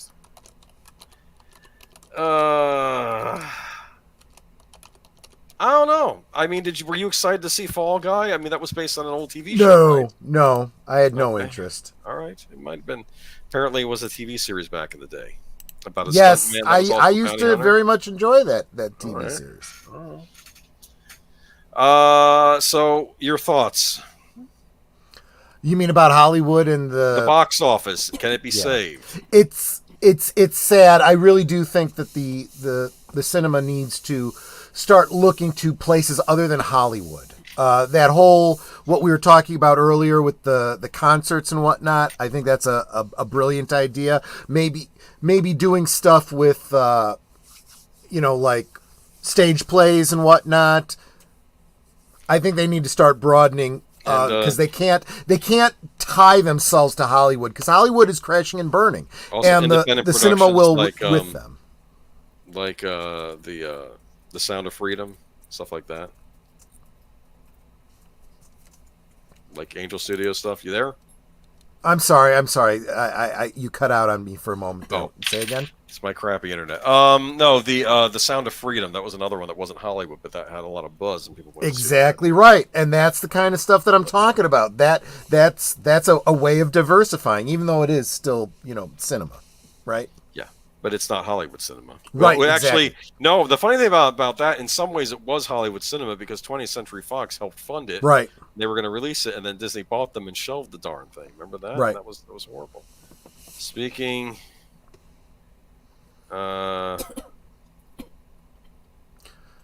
Snow White is a train wreck, according to Geek Flag. Speaking to that's the problem, Nate. We've heard a lot of rumors. We don't know what's going on with that. Yeah. All right. So Pure speculation. Who knows if it's even going to happen? We'll see. I wonder if they replaced the dwarves with CG dwarves, and they have a poster like that. Okay, yes. Speaking of more movie turmoil, I almost didn't even want to report on this movie, but it's a thing.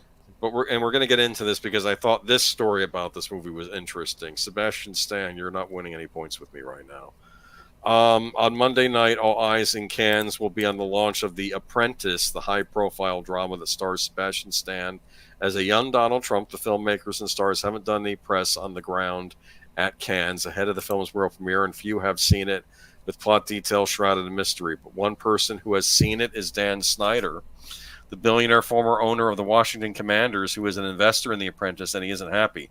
Behind the scenes, a nasty battle is played out between the Snyder-backed company Kinematics and the filmmakers over the creative direction of the film. The Apprentice, directed by Ali Abbasi, covers Trump's early years when he was mentioned by political fixer Roy Cohn, Jeremy Strong, and his marriage to first wife Ivana Maria Bakalova.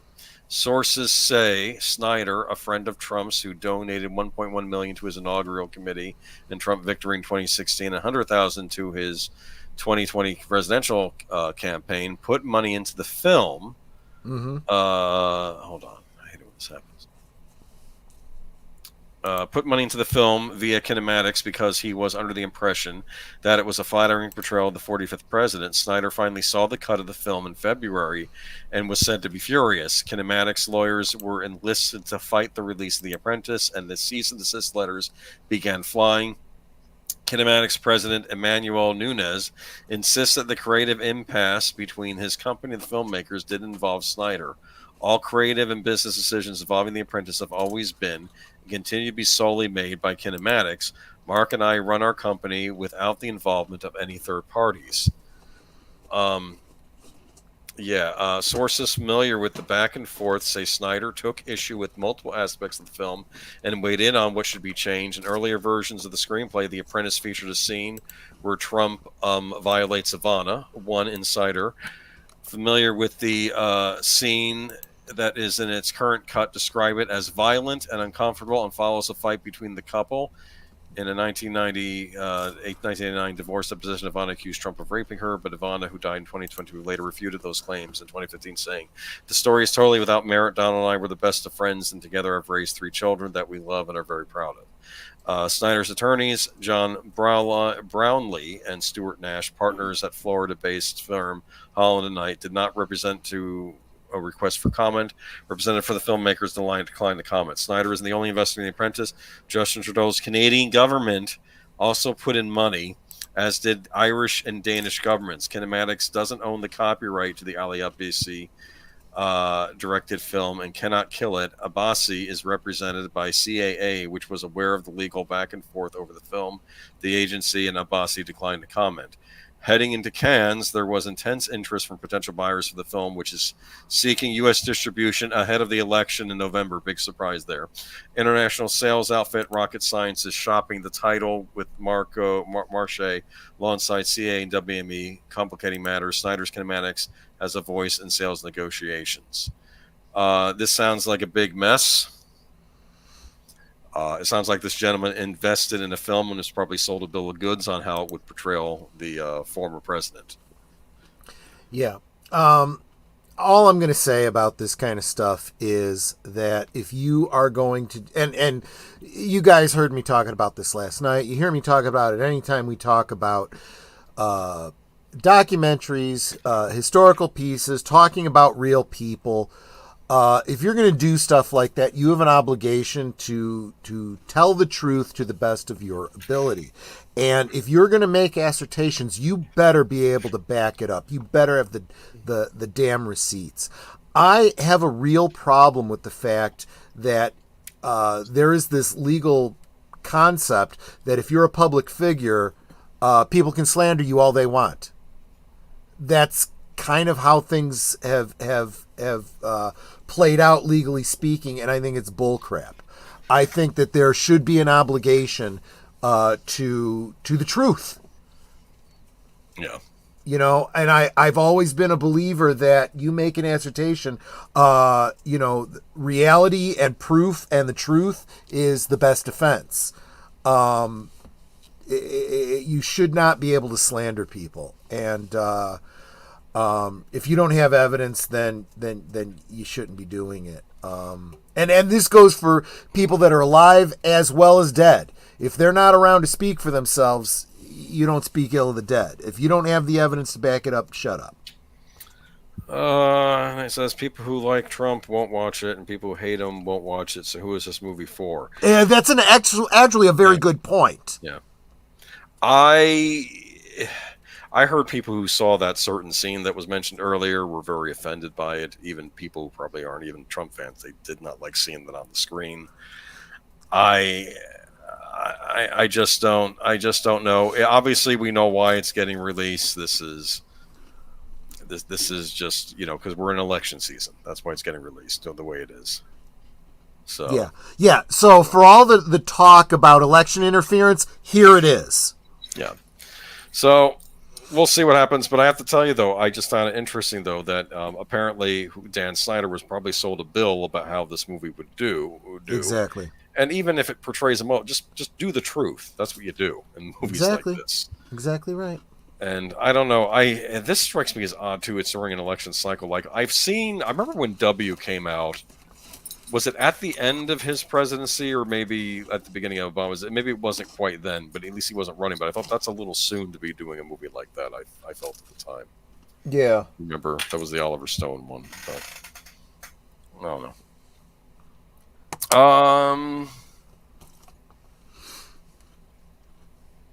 Here we go.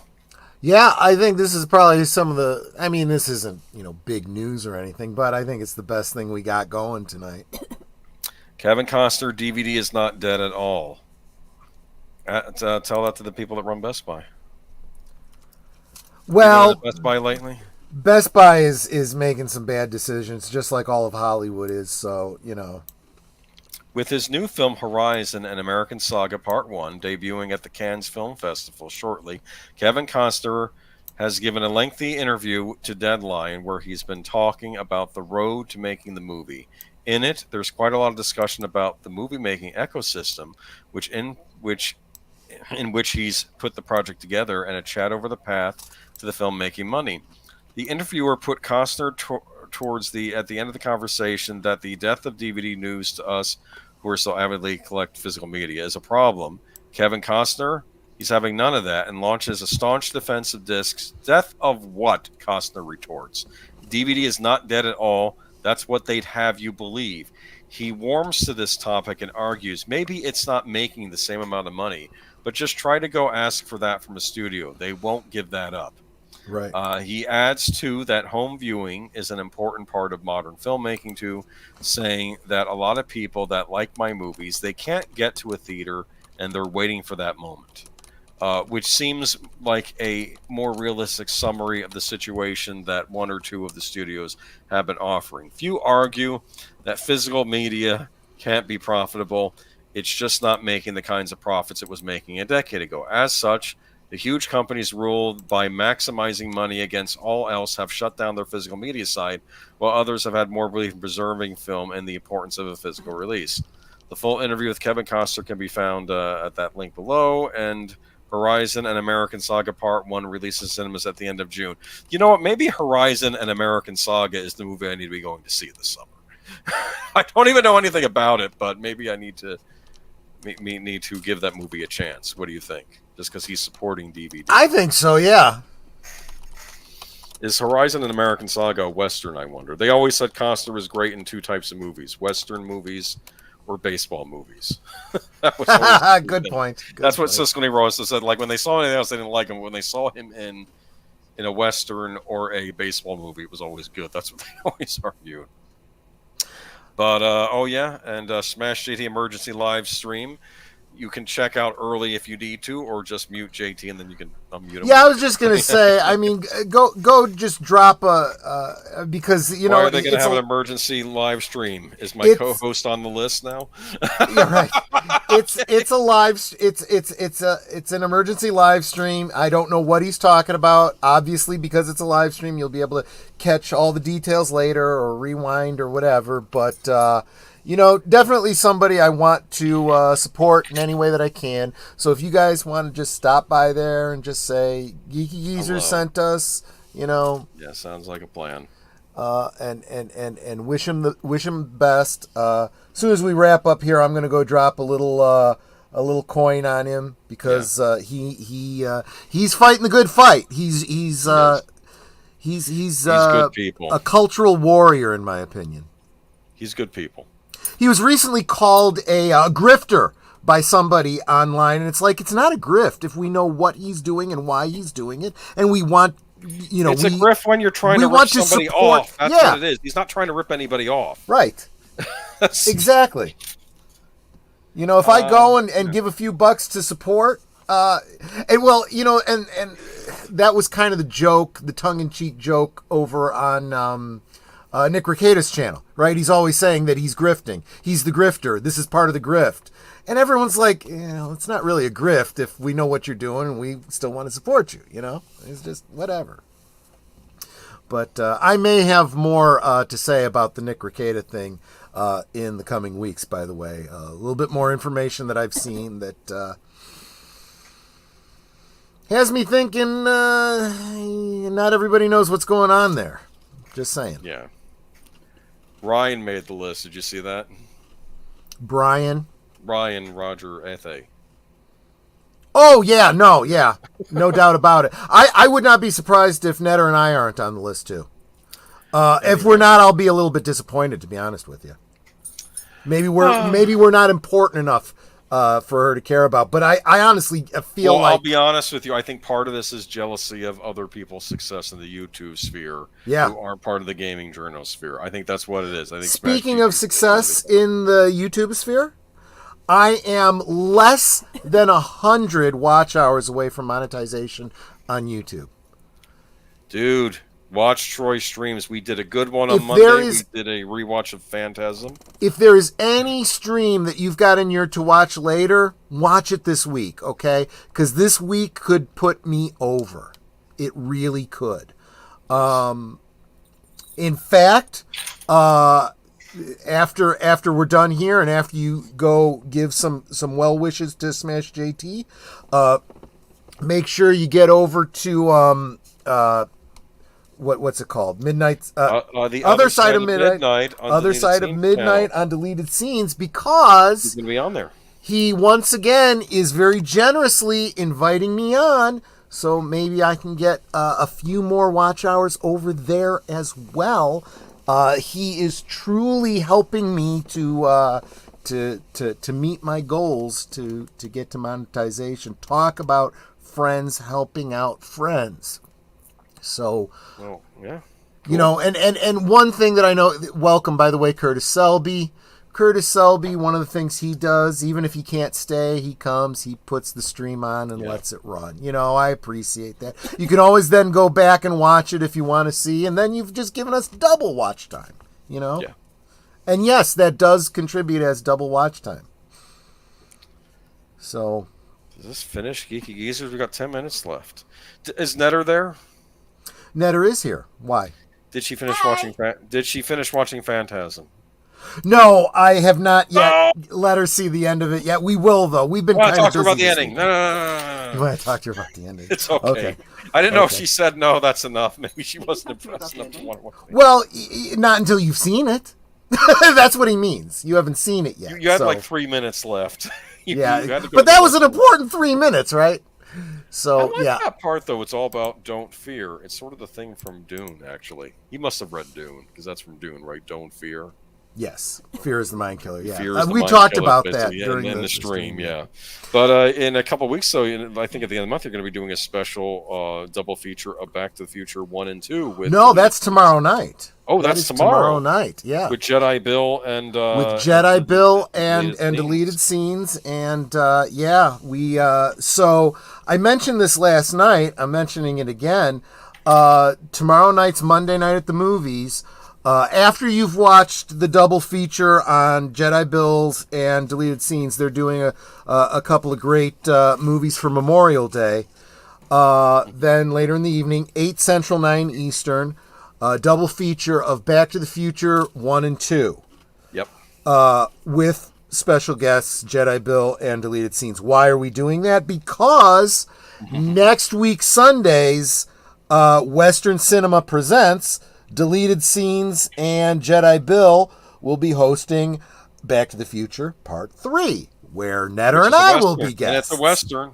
And it's a Western. Exactly right. I won't even say it's not a Western. It's a Western. That's what it is. It is a Western. Yes. Yep. Which is fine, because I like Westerns. I remember people back in the day, they wouldn't like 3. And it's like, you know what? I liked it. It was a Western. It was a good movie. Marty McFly learned a lesson. Yeah. That kind of tied back to what he was struggling with in Part 2, remember? Yep. Sometimes you have to walk away, you know? Yep. And but that should be very exciting. Back to the Future 1. So you can talk about those Back to the Future pizza promotions, the sunglasses for 2. Yeah, I probably will. Actually, I probably will. Good point. Oh, I love those movies. That might be one of the best trilogies ever put out of Hollywood, actually. I agree. Being honest here. I agree. Nothing but good things to say about Back to the Future. Especially because it dealt with like alternative timelines. Remember that in Part 2?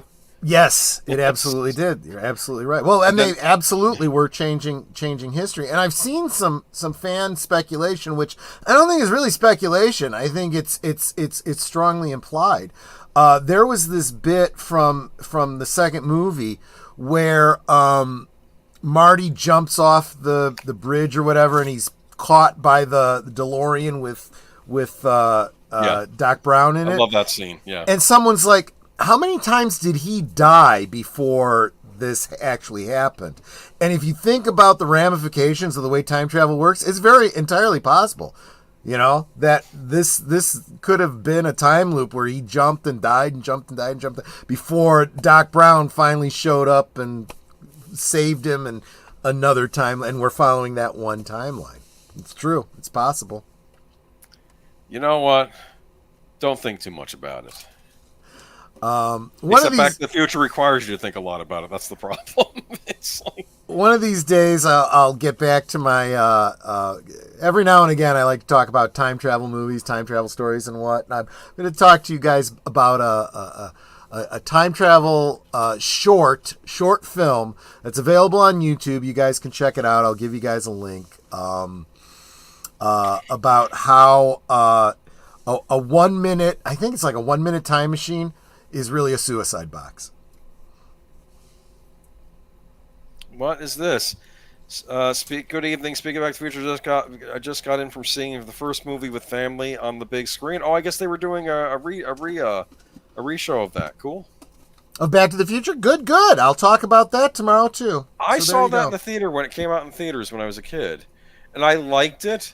Yep. Though it didn't have as much science fiction-y stuff in it. But then when you go to see the sequels, it really amps up the Yes. science fiction It does. aspect. It does.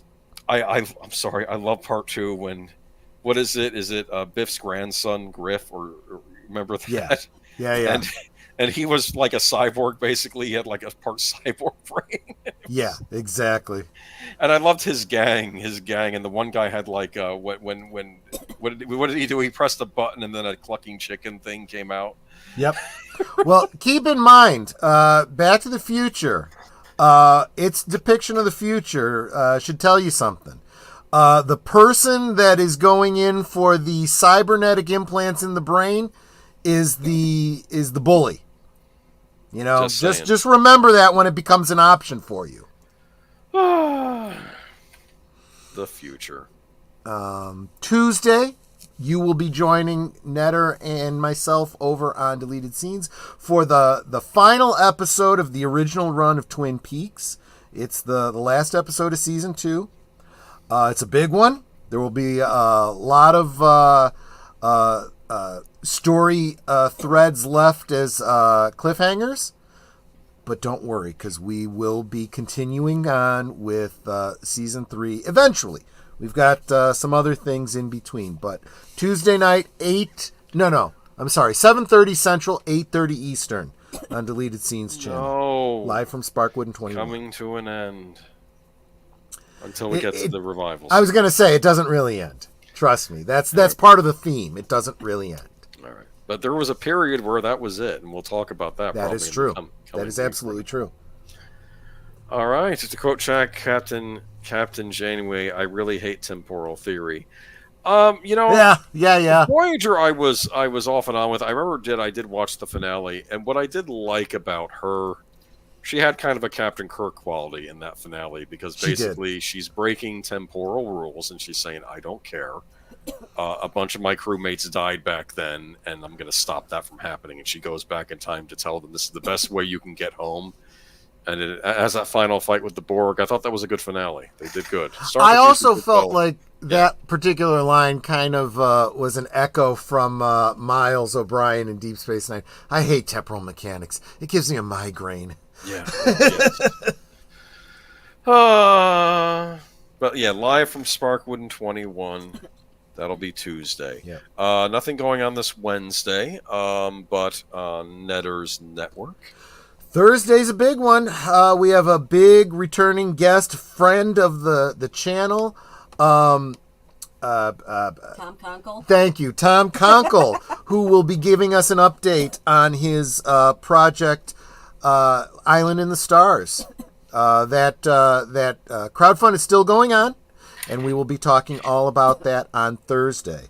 And immediately after, jump on over to Deleted Scenes channel, where he will do his weekend update to let us know all the stuff he's got going throughout the weekend, because there's a lot. Yeah. Yep. And then Friday, of course, is Last Call, 9 Central, 10 Eastern. Up? I don't have a specific topic, but we'll see what comes up between now and then. See what comes up. Let me know if you got anything in mind, Boomer. All right. Sure thing. That's why you're a good co-host and designated driver. We can talk about. Exactly. All right. And that brings us to the Saturday film, which this week is going to be over on Big Al Presents. I didn't even realize it's actually a Disney film. It's called Midnight Madness. It is the first film that featured Michael J. Fox, even though he doesn't have a very big role in it. Midnight Madness. Okay. Midnight Madness. One that I've been looking forward to actually for over 30 years. Netter's been talking about it. So we'll check this out. All right. And that's the weekend review from me. And then you'll have Sunday with where you'll be on Deleted Scenes channel, correct?